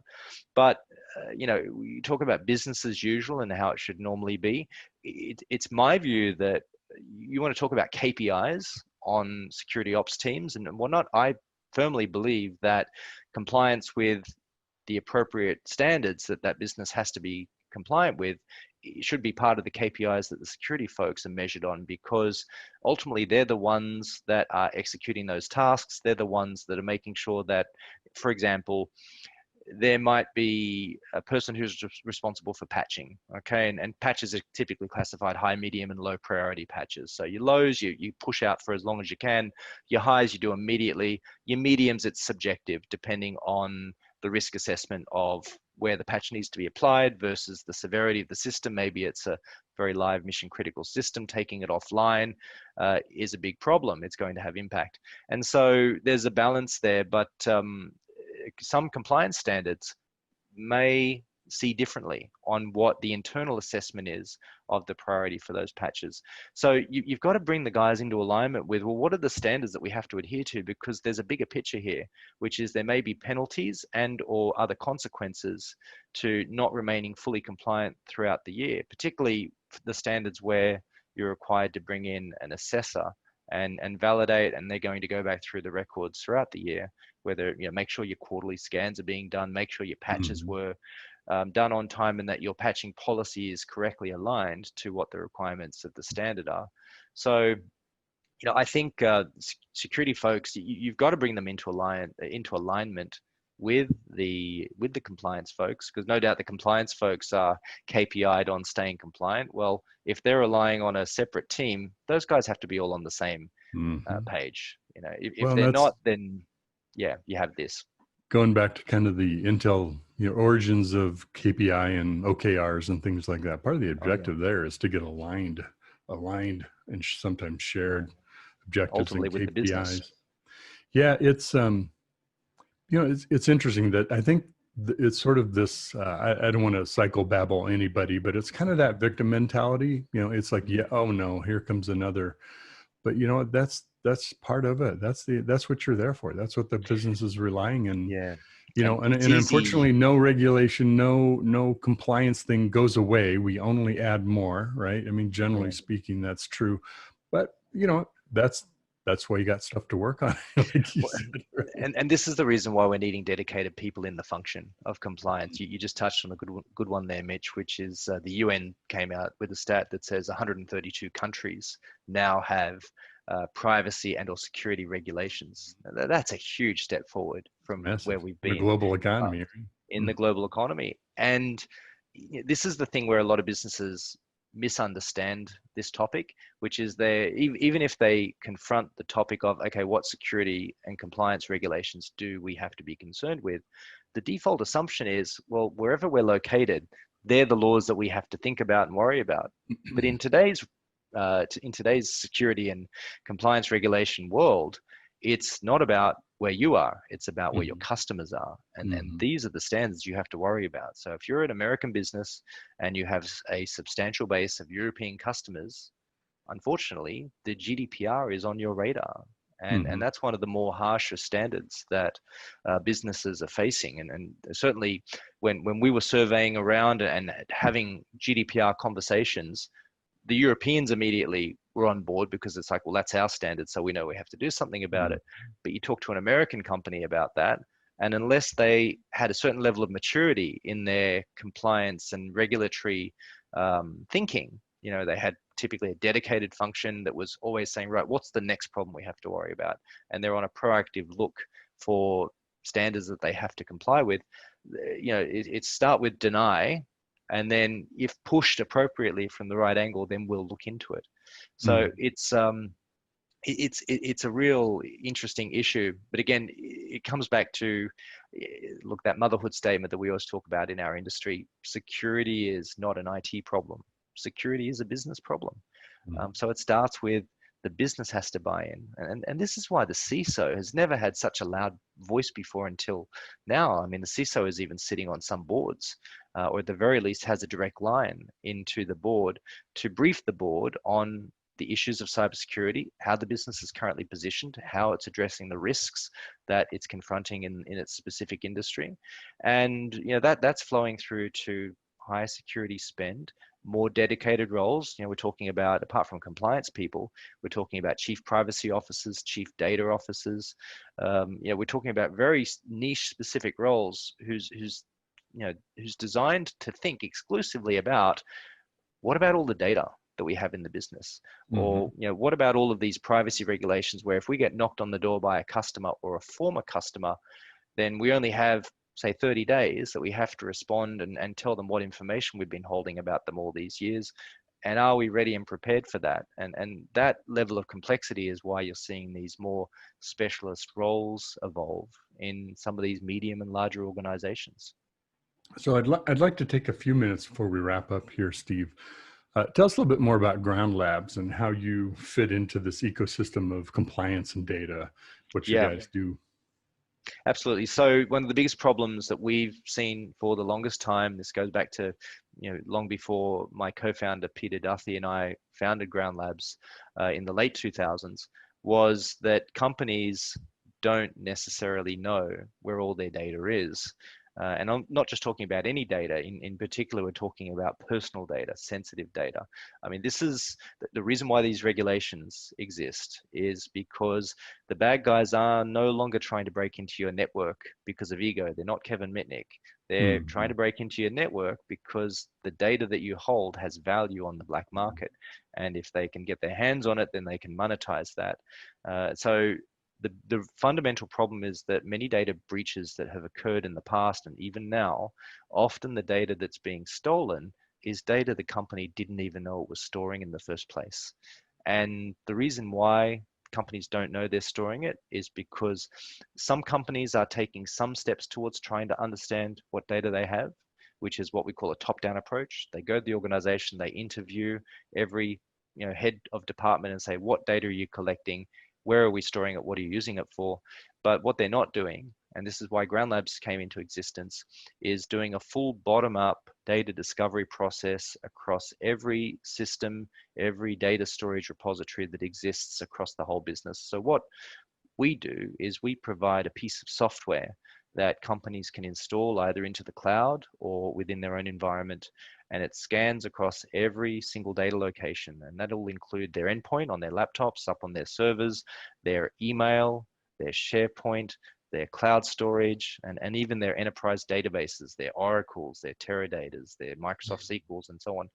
And once we've done all of that scanning, we'll be able to tell them how much personal data we've identified that's just lying around in the clear that could be easily stolen if someone were to find a way into your network.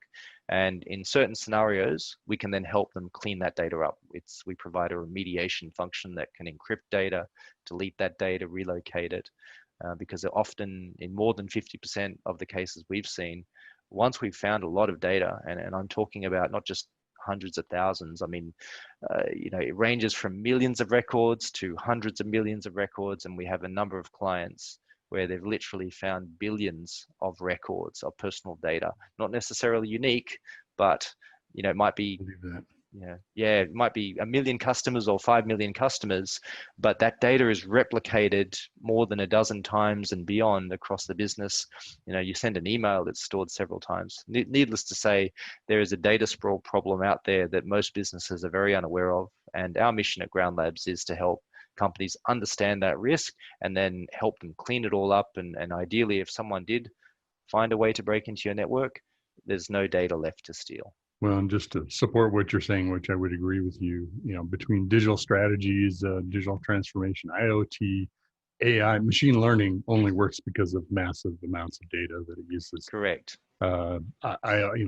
Bring your own device was, of course, a big trend for a while. Now it's just a fact of life. So it is. And data volumes are going up. I hope you'll come back. I'd love to kind of check in maybe a little bit down the road and kind of see what's happening within companies now that they've gotten back to a good operating state, good relative, but they're still dealing with financial challenges and what's happening in the market.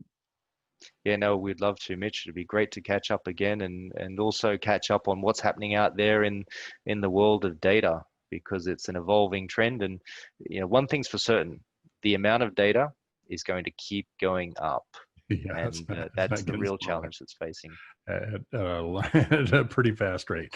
Well, thank you, Steve Cavey, who's co-founder and chief evangelist with Ground Labs. Great to catch up with you today. Thank you.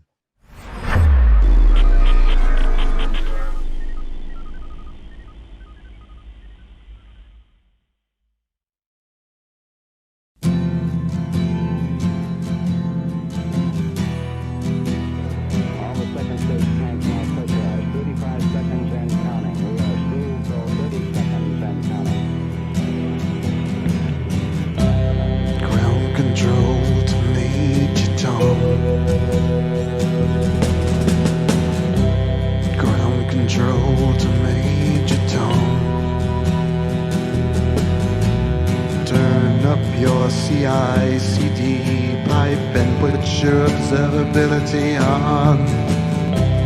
Ground control to Major Tom. 10, 9, ignition sequence countdown, engines on. 6, 5, check ignition 4, and make God's love be with you.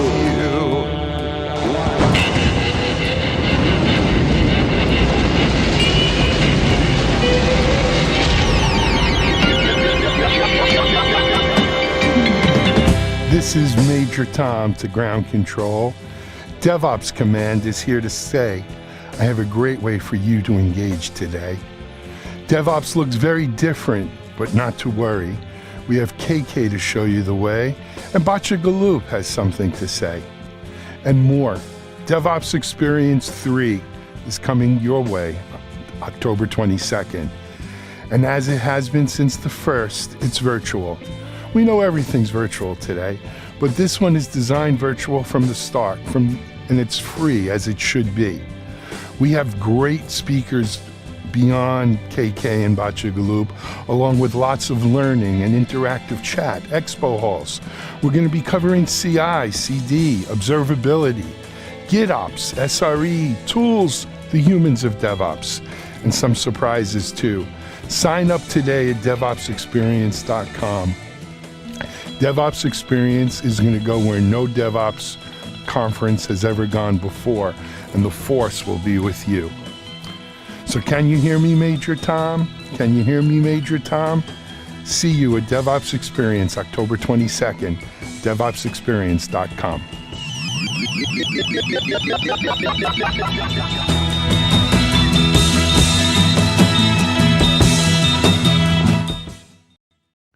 Hey, thanks, Mitchell. Great stuff today. All right, as I mentioned at the top of the show, we have a double barrel of Mike Vizard today. Mike, in today's interviews, Mike has Circle CI CTO and co-founder Rob Zuber about their new Insights launch and just generally the state of DevOps as Rob sees it. I've interviewed Rob a number of times. It's great insight into the market, and it's a good interview here with Mike. And then afterward, Mike will be interviewing Chris Wolf to give us an overview and preview of VMworld 2020 event, of course virtual. And so two good ones from Mike. Let's now head over to Mike Vizard. This is Digital Anarchist. Hey guys, thanks for the throw. We're here with Robert Zuber, who's the CTO for Circle CI. We're going to be talking about their 9th anniversary. Time flies when you're having fun. They say you never work a day in your life as long as you're doing something you love. Robert, welcome to the show. Thanks so much for having me. It's great to be here. All right. What, as you think about it now, as I understand it, you guys have passed the 1 million user mark. So as you kind of think about where Circle CI has been, what do you know now that you kind of wish you knew early on? And then what do you think is going to come next? Yeah, that's a great question. I mean, I always, I love reflecting on these things and what we've learned, but I always color it with a little bit of, if we had known all of this, maybe we would have done the wrong thing. The software development space has evolved so much in the time that we've been in this business that the way that we address it with CI and CD has also had to change. But if we had known what it was going to look like 9 years into the future, we might have spent too much time on that and not enough on what we were doing at the time. And what I mean by that specifically, we launched into a world where Ruby or Rails monoliths were sort of the order of the day. That's what everyone was building, and that's what we were solving for. And we were able to get really quick early wins in a very particular market. And not a lot of people are building those anymore. I mean, they're still out there, but we've had this transition to containers. I mean, Docker didn't really exist at the time that Circle CI launched. Microservices, like a lot of advancements in how people build software that have driven the way that we support how they build that software. But again, if we had sort of obsessed over those sorts of things early, we might have been building, too early and for the wrong crowd. So I think one of the things that has been really great for us, going back over that history, has been tying ourselves into the markets that were really driving the adoption of tools like CI and CD, of better DevOps practices, and sort of being in the right place at the right time as that evolved. So I'm sure there are lots of little things we wish we had known earlier, but I think in the grand scheme of things, we are at least, talking to the right people in the right markets at the right time as we've grown. Well, you mentioned the magic word, containers, and we're seeing serverless computing frameworks, Kubernetes, edge computing. I feel like things are getting more complex, and I feel like we promised everybody they would get simpler, but maybe that's not going to happen. So what's your take on where are we as you look forward for software development, delivery? I feel like a lot of progress has been made on CI, not so much on CD. So where are we on the grand journey? Yeah, I was going to say we're early, not because I see a fixed timeline and we're somewhere on it, but rather we're always evolving, right? We're always looking for new and better ways to do things. You mentioned serverless. We talk about no code, low code solutions. Like that is trying to drive towards what you're describing, which is the promise of simpler approaches, and we can deliver more by doing less. But in order to get there, we're also adding complexity in some places. We solve one problem and create a new one with containerization and orchestration. And we've had to create a whole new set of solutions because we solved a particular problem, right?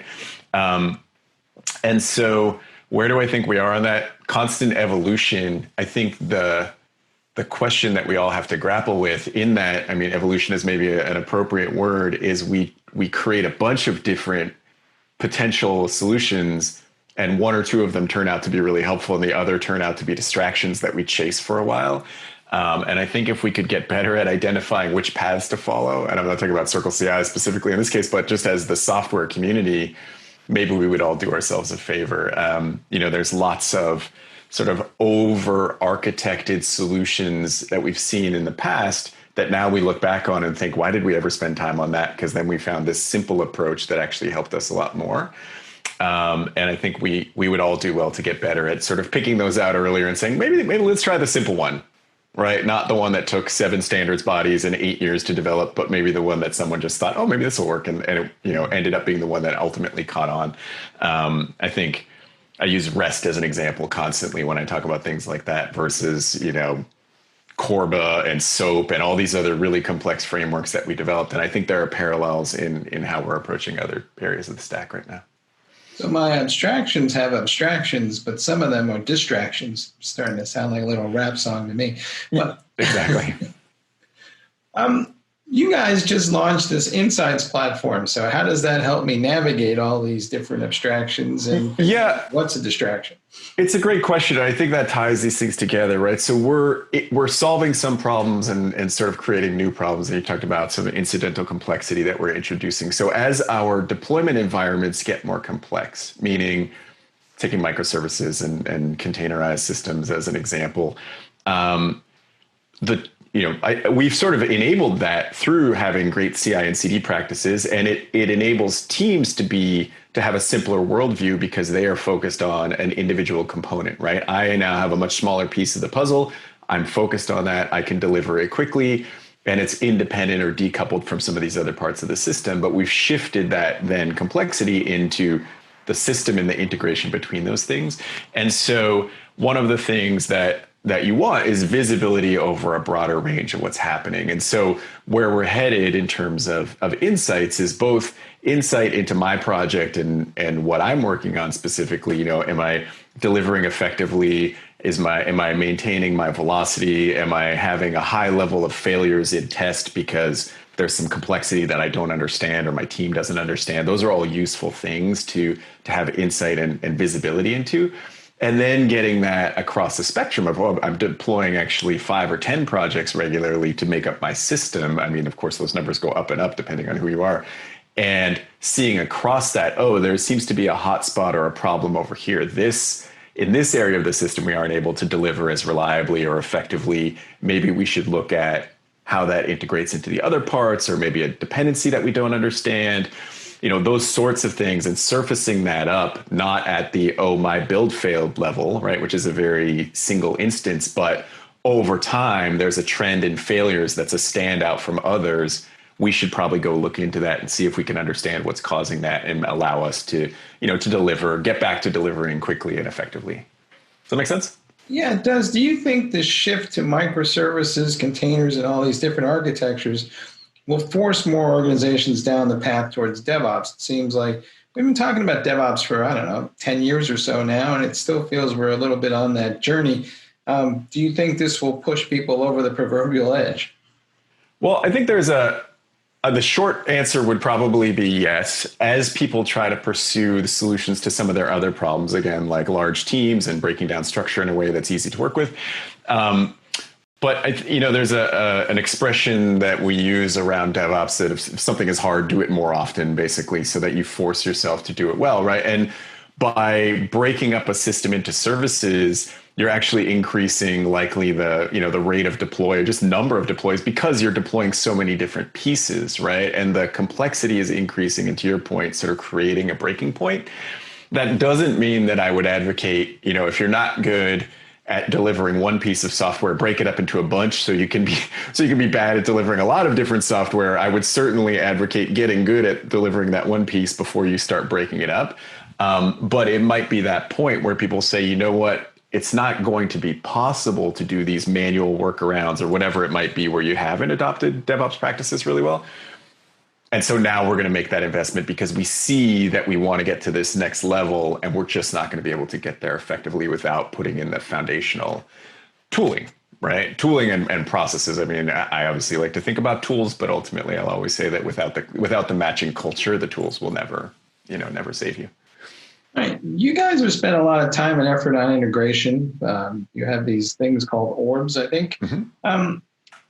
What's the latest update on that, and where does the CI/CD platform end and all these other different capabilities begin? Because every time I wake up lately, somebody has extended their CI/CD platform into some other new function, and I can't quite tell if that's a positive or a negative.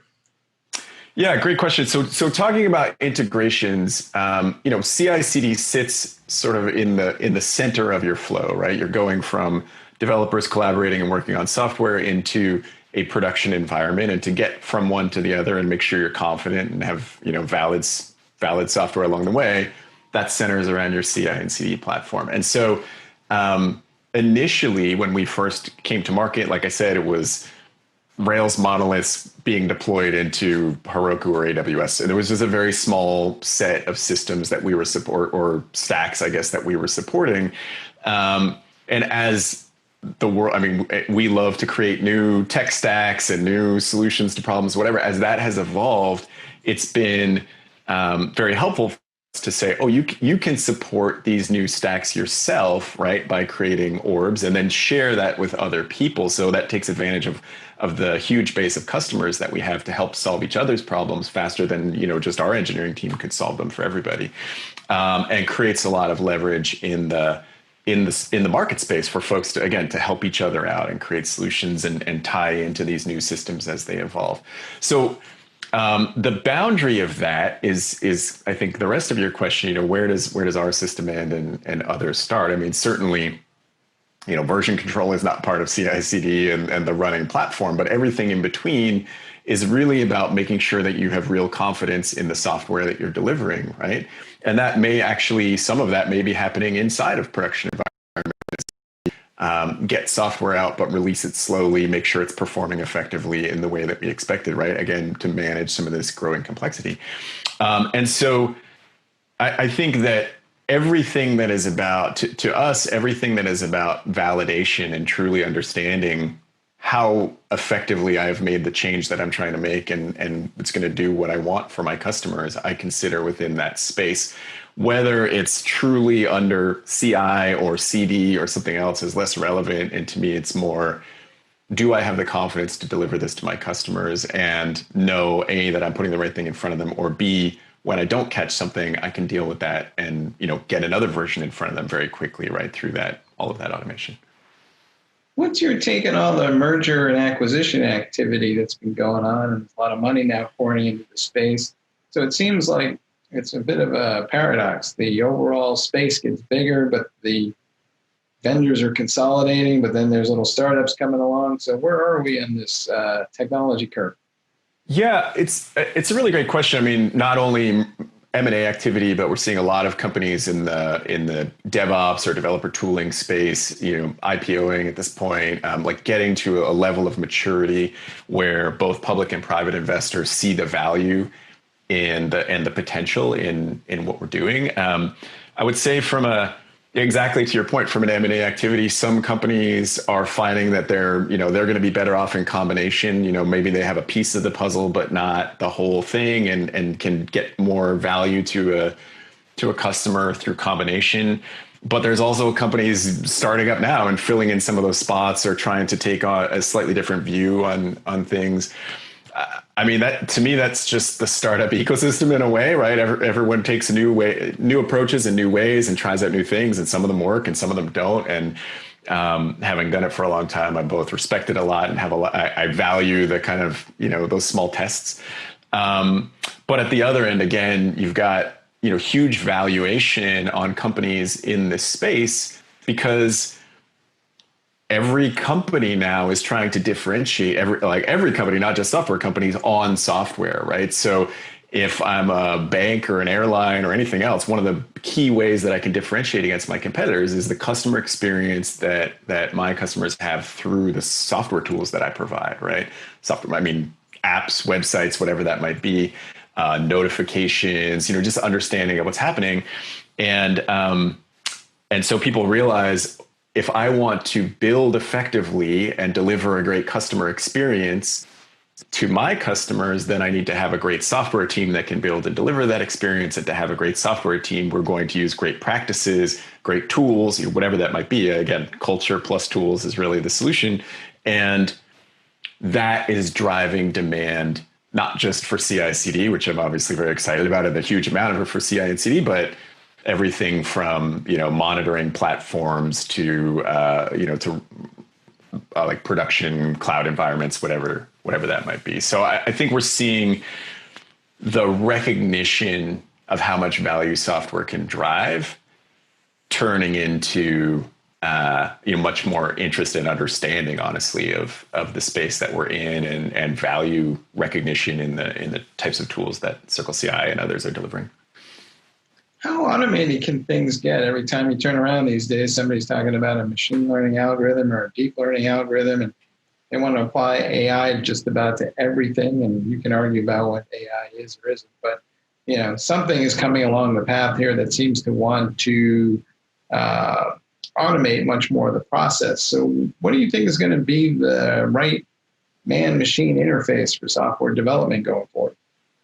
Yeah, it's a really interesting question. I think that there's always going to be a human element, right? Everything that we can do with AI, ML to improve processes is going to come from the recognition that we have as humans, whether it's, I think about our product management team. When they go and talk to customers, they look at what users are doing. They can say, oh, here is something that, like, this is a real problem that we need to go solve. And we might say, oh, that's a complex problem and it's different for different users. So then we could apply technology, and we'll call it AI or whatever, to look at the problem on a almost user by user basis, like something that would be unscalable to solve with a single implementation, and say, okay, we can optimize this team's build in this way and this team's build in that way, sort of thing. And I think there are opportunities in there to tailor systems or maybe give recommendation, those sorts of things. But all of that is ultimately driven by our deep human understanding of the needs of those teams. I don't think that, I'll be fascinated to see, never say never, but I'll be fascinated to see the machine learning algorithm that says, this is what this customer really desires, and we should just build these features. And in fact, I'm just going to the computer, am going to build those features for you. Like, I think that we're very, very far off from that. I think we're at the point of taking that. And I mean, we talked about insights briefly, all of that rich data that we sit on top of, which is, across the entire software development spectrum, not just one team, but really seeing how is everyone building software, who's delivering effectively, who has challenges, what third-party libraries are creating issues for people, which outside systems are causing challenges. Really identifying that and helping our customers be more effective is a place where we could leverage technology basically to get us there. But ultimately, again, it's centered around that human understanding of, this is the problem that our customers are really trying to solve, and then using bits of technology to try to accelerate our ability to help them. All right. I think if we ever get to that point you described in terms of knowing what customers want, we'll be too busy running away from Skynet to appreciate it. So what is your best advice to people then, as you kind of sit here right now and, put the other shoe on, as it were, and tell me, if you were running a software development team, what would you be focused on right now as an enterprise versus the vendor? Yeah, well, it's an interesting question, because I do run a software development team. We just happen to be one that also builds tools for other software development teams, and so I get to wear both hats on a regular basis. I think, as I said, the thing that I think about constantly is that regardless of what business you're in, I mean, we're in a very self-reflective point in the whole spectrum, which is we build tools for software developers, trying to make them better. But if I am, in a completely different space and technology is just an enabler, then recognizing how much opportunity I have to differentiate with my technology, with the software that I'm delivering to my customers, then tells me, again, I want to be focused on great culture, which is going to be based on a great team, and great teams want to work in great ways, if that makes sense. So they want to work in a way that is efficient, effective, and by efficient, I always sound like an operations engineer when I say efficient, but just personally as a software developer, my goal is to put things in front of customers, not to futz around with whatever's getting in my way that day, right? And so the more streamlined that can be, meaning processes are clear, ownership is clear, and I have the autonomy to do what I'm trying to do, the more time I can spend delivering value to customers. And that's what's going to move the business ahead. And so if I'm thinking about software development, again, as a software leader in an enterprise that's maybe a completely different line of business, but where software is truly a differentiator and enabler, then I'm thinking about how can I help my software developers and everything that goes around that, product management teams, design teams, whoever that might be, work more effectively together and get more done without getting hung up on all of these roadblocks. And I think, DevOps practices in general, absolutely CI and CD, the ability to just make a change, feel super confident in it, get it in front of customers, that's what's going to, and get the fast feedback, that's what's going to allow my team to help my business win, basically. All right, it's the great paradox. We need to collaborate more in a way where we don't get in each other's way. Right. Exactly. Exactly. Roles and responsibilities and clear boundaries, they go a long way in any organization, but in a software organization, they're absolutely critical. Hey, great. Hey, Robert, thanks for being on the show. Thanks so much for having me. It was great chatting with you. All right, kick it back to you guys in the studio.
This is Digital Anarchist. Hey guys, thanks for the throw from the studio. We're here with Chris Wolf, who's the Vice President in the Advanced Technologies Group in the Office of the CTO for VMware. Chris, welcome to the show. Michael, thanks. I'm happy to be here. So there's been just the usual raft of announcements at VMworld, and sometimes it's a little hard to follow. But one of the things that leapt out at me, at least, is this whole notion of composable infrastructure that you guys are talking about and how that comes together in vSphere. How should people be thinking about infrastructure going forward? Because we have been talking about infrastructure as code for a while, but what does composable infrastructure mean? Yeah, really, we want to start thinking about being able to build different infrastructure components on demand, and also leveraging a fairly more distributed ability to have compute processing in lots of places. So we don't have to just think about the processors running on the server main board anymore, but we can exploit processors and smart NICs and other highly intelligent devices to create some new opportunities for both architecture, scale, security, and other use cases. How does that work in terms of, is this something I set once and I design it, or will it dynamically adjust to workloads as they change? And how does that kind of fit in maybe what people think of as a DevOps mentality? Yeah, there's lots of areas where we've started down this path. And, for us, it's always about creating more accessibility to other infrastructure components, which typically in turn creates more demand. Like if we go back almost 20 years now, or really 20 years, if you go back to the inception of VMware, there was all these doom and gloom scenarios that VMware and virtualization technology was going to mean the death of the server vendors, right? And it was actually quite the opposite. When you created more demand, right, for more servers, you wound up, or more virtual servers, you created more demand for more physical servers. So if you take that to technologies like GPUs as a great example, GPUs have been used quite a bit in VDI. We're seeing GPU usage in machine learning and analytics use cases. So one example of our path towards this composition in a more dynamic environment is our acquisition of Bitfusion and the integration of that technology with vSphere 7. So now any application on any server can gain access to a GPU over Ethernet. So now I don't have to necessarily have a GPU in a server to be able to get access to GPUs. And that really opens up a lot more use cases and creates new efficiencies for our customers. Yeah. So walk me through a little bit. How does composable infrastructure work? What do I experience that's different as the IT admin or the DevOps engineer? Well, I think a couple of things. From a DevOps perspective and a developer integration perspective, something that's been really important to us is to ensure that the developer experience is native. So we want our developers to be able to get a Kubernetes namespace and simply be able to work within the confines of that namespace. And allow the infrastructure and SLA enforcement and those other matters to be something that's a bit more downstream and a bit more abstracted, which we think is really important in terms of how we can bring developers and operations together. So if you take like vSphere 7, for example, where we can just give developers a namespace, or if you take solutions such as Tanzu Service Mesh, again, your developers can specify the SLA for their applications. Those become, I can take that a little bit further down now into the infrastructure that the ops team can further automate to ensure that we're meeting that SLA. And there's been a lot of intelligence derived into VMware technologies to be able to create that level of flexibility. So that's for the developer. Now, if you think about it from the ops side, we're looking to expose all these technologies through our Cloud Foundation product. So at the end of the day, this is still Cloud Foundation. There's still a control plane for Cloud Foundation. I could still provision infrastructure just as I normally would. And there's going to be two options. So you'll have some static infrastructure use cases. I don't think that's going to change. And that's going to be a lot of workloads. But then you have another class of workloads that might be running a real-time operating system, or might need more care and feeding, or might need very specific access to high performance storage tiers or memory tiers. And this is where you can start to really gain advantage for composition in the fact that I can add memory just in time as I need it. I can more effectively share hardware resources across the server landscape. Now, that all said, because people might be saying, "Whoa, wait a minute, this is way too abstract. Give me something real that I can just use." So here's something real that you can use.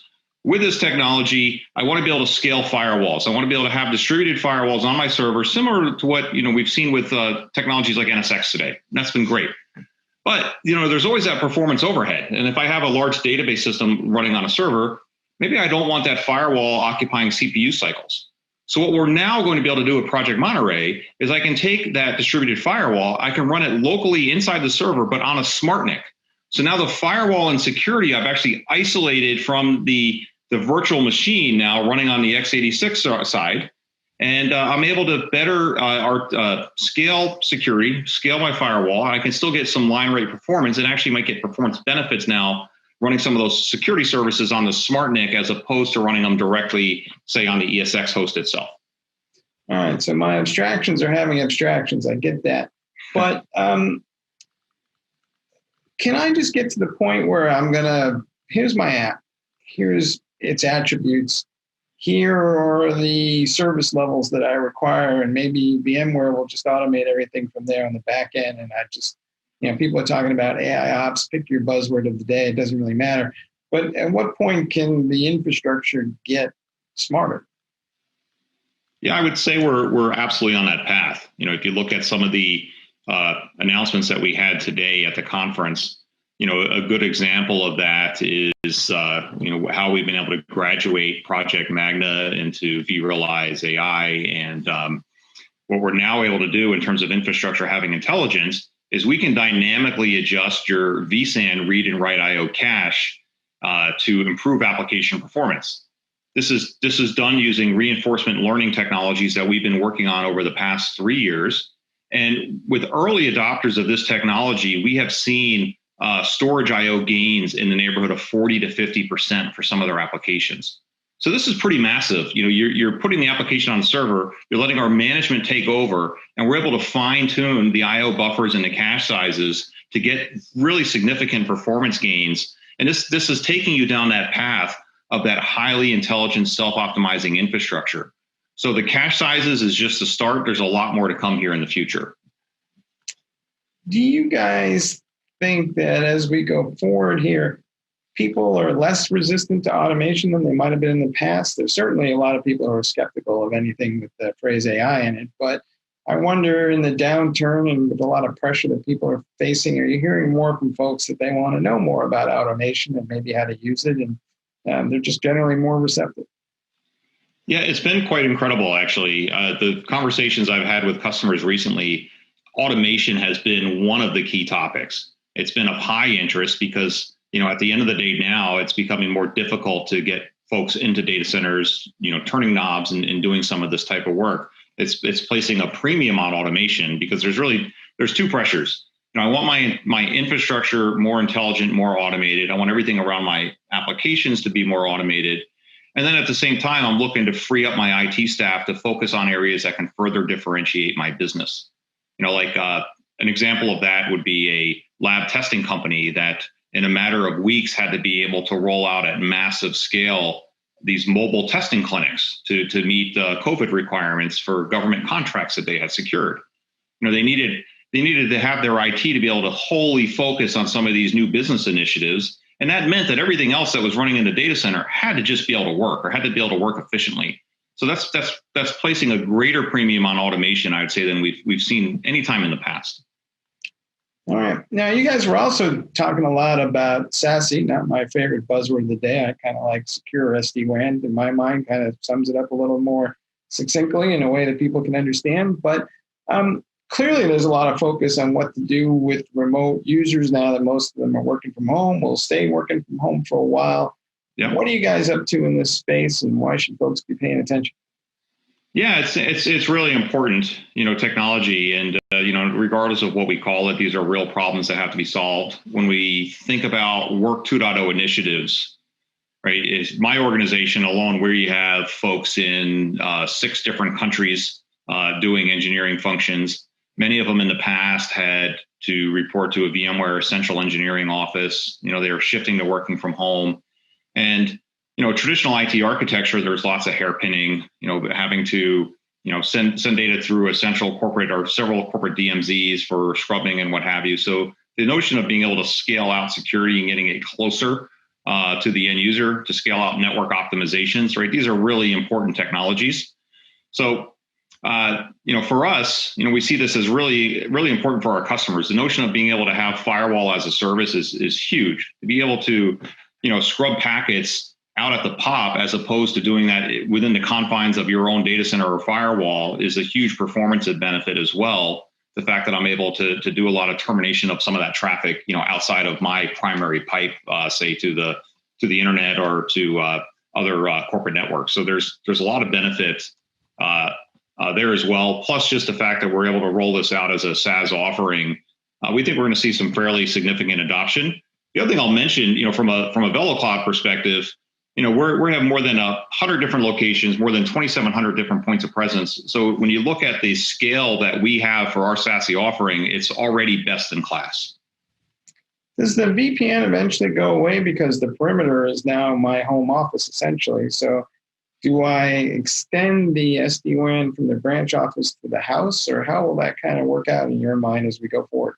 Yeah, we're on this path of zero trust, so we're really redefining what it's meant to be, the VPN. We have such granularity now. So through Workspace ONE, we've effectively for years been doing per app virtual private networks and being able to set tight security constraints around individual applications. So we're really just going to see more of that going forward, because we have to root out A, the complexity, and B, the VPNs were built at a time where all of my applications were running in a particular facility, right? So it made sense. I was connecting to a data center. Today, my applications are, highly diverse. They're spread all over the place. They're in multiple clouds, multiple SaaS providers. That's just a technology that had its time, but it's just not scalable by today's standards. Are we getting to the point then where I'm going to have a digital workspace at home that mirrors something that I might have in the office, and then I move seamlessly between them, and the network is smart enough to figure out A, where I am, but B, where to route the traffic based on where the application is that I'm trying to access? Because last time I checked, the laws of physics have not been suspended, so we need to figure out a way to optimize that, right? Yeah, absolutely. There's great opportunity for a lot of technology there. Fully agree. And I think we're really just in the early days of that degree of intelligence where we can start to tier the applications, have our applications and our data more intelligently distributed from the cloud or the data center to the POP or a network edge down to the endpoint, depending on what the SLA might require. And as we get further down the 5G path, I think you're going to get to a point where there's a less dependency on, a high amount of localized infrastructure where I can leverage some different tiers of the stack. But there is a lot more work that needs to be done in terms of building that intelligence. We're not there yet, but we're going pretty far. And the other thing I would mention, though, in terms of that work 2.0 is, when VMware pivoted to 100% work from home, and we had 30,000 plus employees that were, at least in our case, fortunately, were trained from the very first day of employment at VMware to work on Workspace ONE. So even myself working at home, it really wasn't, the transition wasn't about the technology itself, because I can still log in and access all of my VMware apps, doing it the exact same way I would do in a VMware office. The bigger challenge I actually had for my team was not access to the apps, it was equipment. People didn't have even desks at their home, right? Or they didn't have monitors. So we had this huge delay to get people comfortable working at home, but their apps were actually already there, and we were fortunate in that regard. Yeah, long lines at Best Buy, as I recall early on, looking for gear anywhere you could find it. There's a lot of talk, of course, and at the conference, similarly, application modernization, which, is one of these things that's in the eye of the beholder, but some folks think that means turning everything into microservices and cloud native. Other people think it means porting stuff up into the cloud and maybe sticking a container around it to ease that transition. Other folks I want to put the same VMs I have in the data center up in the cloud and make that the more seamless play. So is there a right answer for app modernization, or is it kind of like all of the above these days? Well, the right answer is VMware Tanzu, of course, right? So, look, these are difficult questions, and to me, the right answer is to think very pragmatically about how do you want to define the future of the intellectual property you're creating for your company, and it's a really important question that folks have to answer. If I'm building new applications and modern applications, and I want to be able to maintain flexibility and control of the IP that I create in that stack, then that should absolutely point you towards modern application platforms such as Tanzu in the case of Kubernetes, or Tanzu application server in the case of like a PaaS solution. And there's lots of other competitive solutions out there as well. But the important thing is for these applications and services that I truly care about, look to use open source, look to use a more ubiquitous type of PaaS engine to curate those applications. So you can maintain flexibility, a lot easier to pivot your business. Now, there's other classes of apps where it's like, it's a commodity IT service. Do I really need to build a specialized team around this? A good example of that is database as a service. Why on earth do I want to maintain, sometimes for some organizations, depending on size, tends to maybe up to a couple hundred people maintaining a database infrastructure, when I can consume that as a cloud service. Let the provider patch and update the databases. Let them schedule, and handle the replication that I schedule. Take care of the backups for me, so that I need to focus on my interfaces with the databases, but the maintenance of the databases themselves, I can take that off my plate as an IT organization. So that's a way you can start to think about, the convergence of these two technologies, but it really requires discipline in terms of saying, okay, I want to deliberately take this path in building this application because it's important to my business and I need to maintain flexibility, versus, there's these other things that I just want to consume those parts as a service. And sometimes folks don't have that level of thought up front, and then they can get stuck in places that they normally would not, prefer to be in part of a long-term relationship with providers that can be sometimes difficult to detach from. What is Tanzu? Some people think it's just a distribution of Kubernetes, but from the conference, it's pretty clear it's something akin to a Swiss Army knife for IT. It has a little bit of everything floating around in there, including the pivotal PaaS is floating around, and there's a bunch of other capabilities. So, in the shortest form possible, what is Tanzu, and where does it begin and where does it end, and where does VMware vSphere begin and end? I would say the key to Tanzu is when you want to have ultimate flexibility to be able to build and run applications anywhere, this is the platform for you. So we have a PaaS offering. We have lots of ISV integrations as well, and several more on the way. And the real key for us is, well, when you can look to the public cloud and you will see Kubernetes offerings from individual cloud providers, by and large, their offerings can run in their cloud and can often run on-prem on VMware. when you look at the VMware offering, we can run on-premises, we can run out the edge, we can run in any major public cloud today. We can run in our VMware cloud instances as well. So this is a model that gives you true flexibility. And then when you bring out the entire Tanzu portfolio, so services complementing, say, Tanzu Kubernetes Grid, like Tanzu Mission Control, now you're bringing richer sets of management and automation around that key platform. So again, this is really key to the VMware strategy in terms of having a native developer experience and then having a globally consistent operational plane where I can manage my applications and enforce policy no matter where they run. So there's also Kubernetes more or less embedded inside of vSphere. So are these two paths you can go by, or do they converge in the future, or what's the relationship? Yeah, you can. It's really just comes down to a deployment option.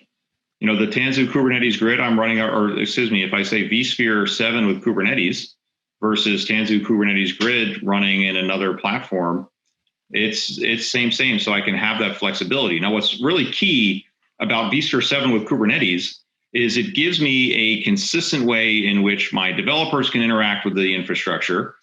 And then more importantly, if I step back, we see Kubernetes is actually the first use case for Tanzu, vSphere 7 with Tanzu. What I mean by that is works by exposing a set of industry consistent upstream Kubernetes APIs. Any third party can use that as an integration layer to run on VMware-based infrastructure. And because we're talking Kubernetes, by and large, the investment they make in doing a VMware integration, they can apply it to VMware competitors as well. We've had cloud partners come to us and say, we want to write a native integration to run our PaaS service on vSphere. And we said, stop. No, don't do that. You don't want to do that. You want to actually use our Kubernetes APIs instead, because that's better for you, it's better for our customers, and it's better for the industry. So that's how we're driving our ISV partners. And that's why customers that even say, I don't have Kubernetes, they should still care about it, because just running vSphere 7 with Kubernetes in their environment is going to open them up to a massive ISV ecosystem that's building native integrations into our stack on those APIs.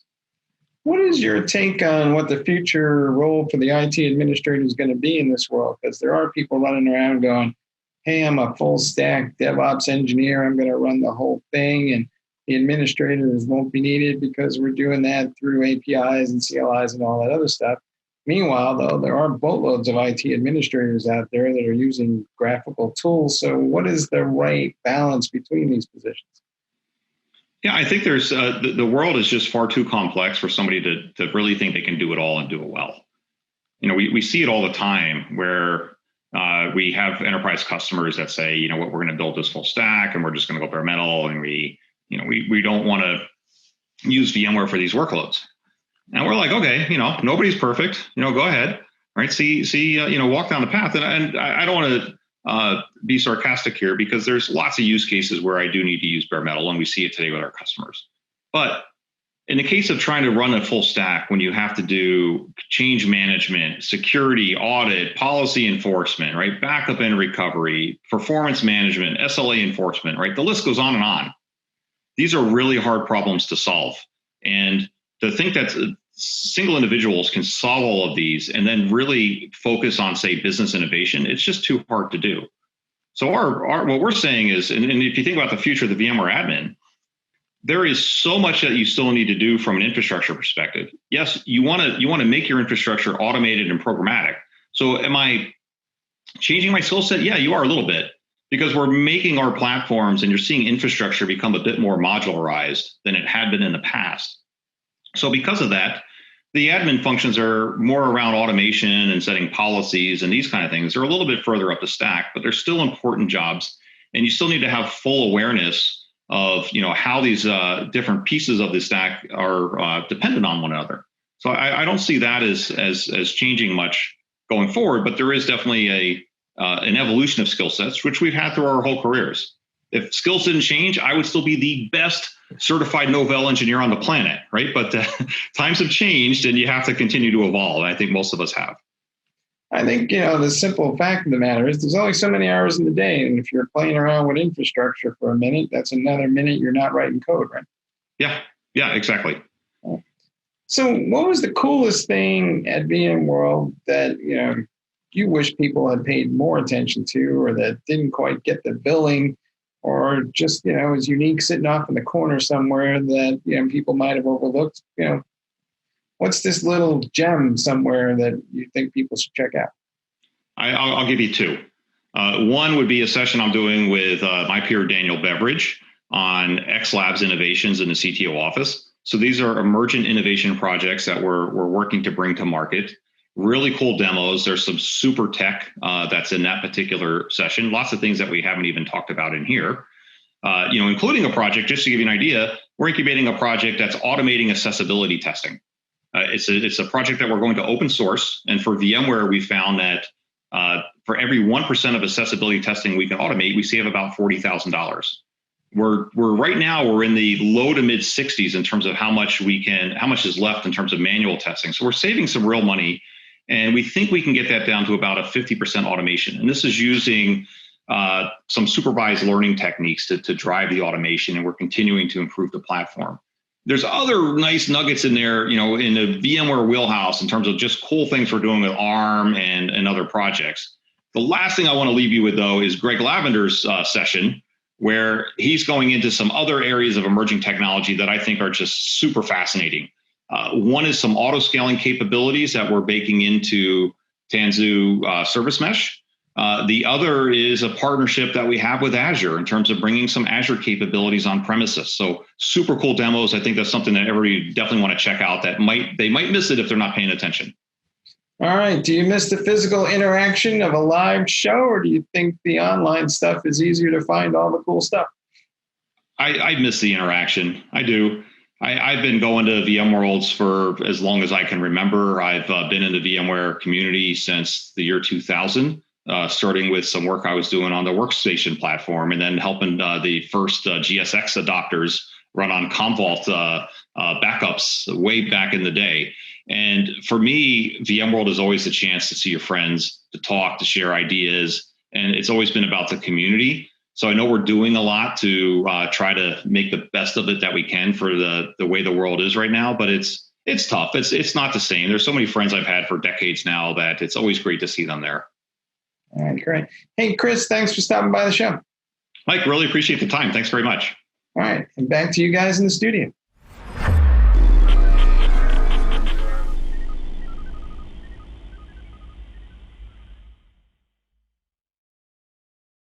Hiring great DevOps and cyber talent is a huge challenge for technical teams. Cloud transformation is driving demand higher.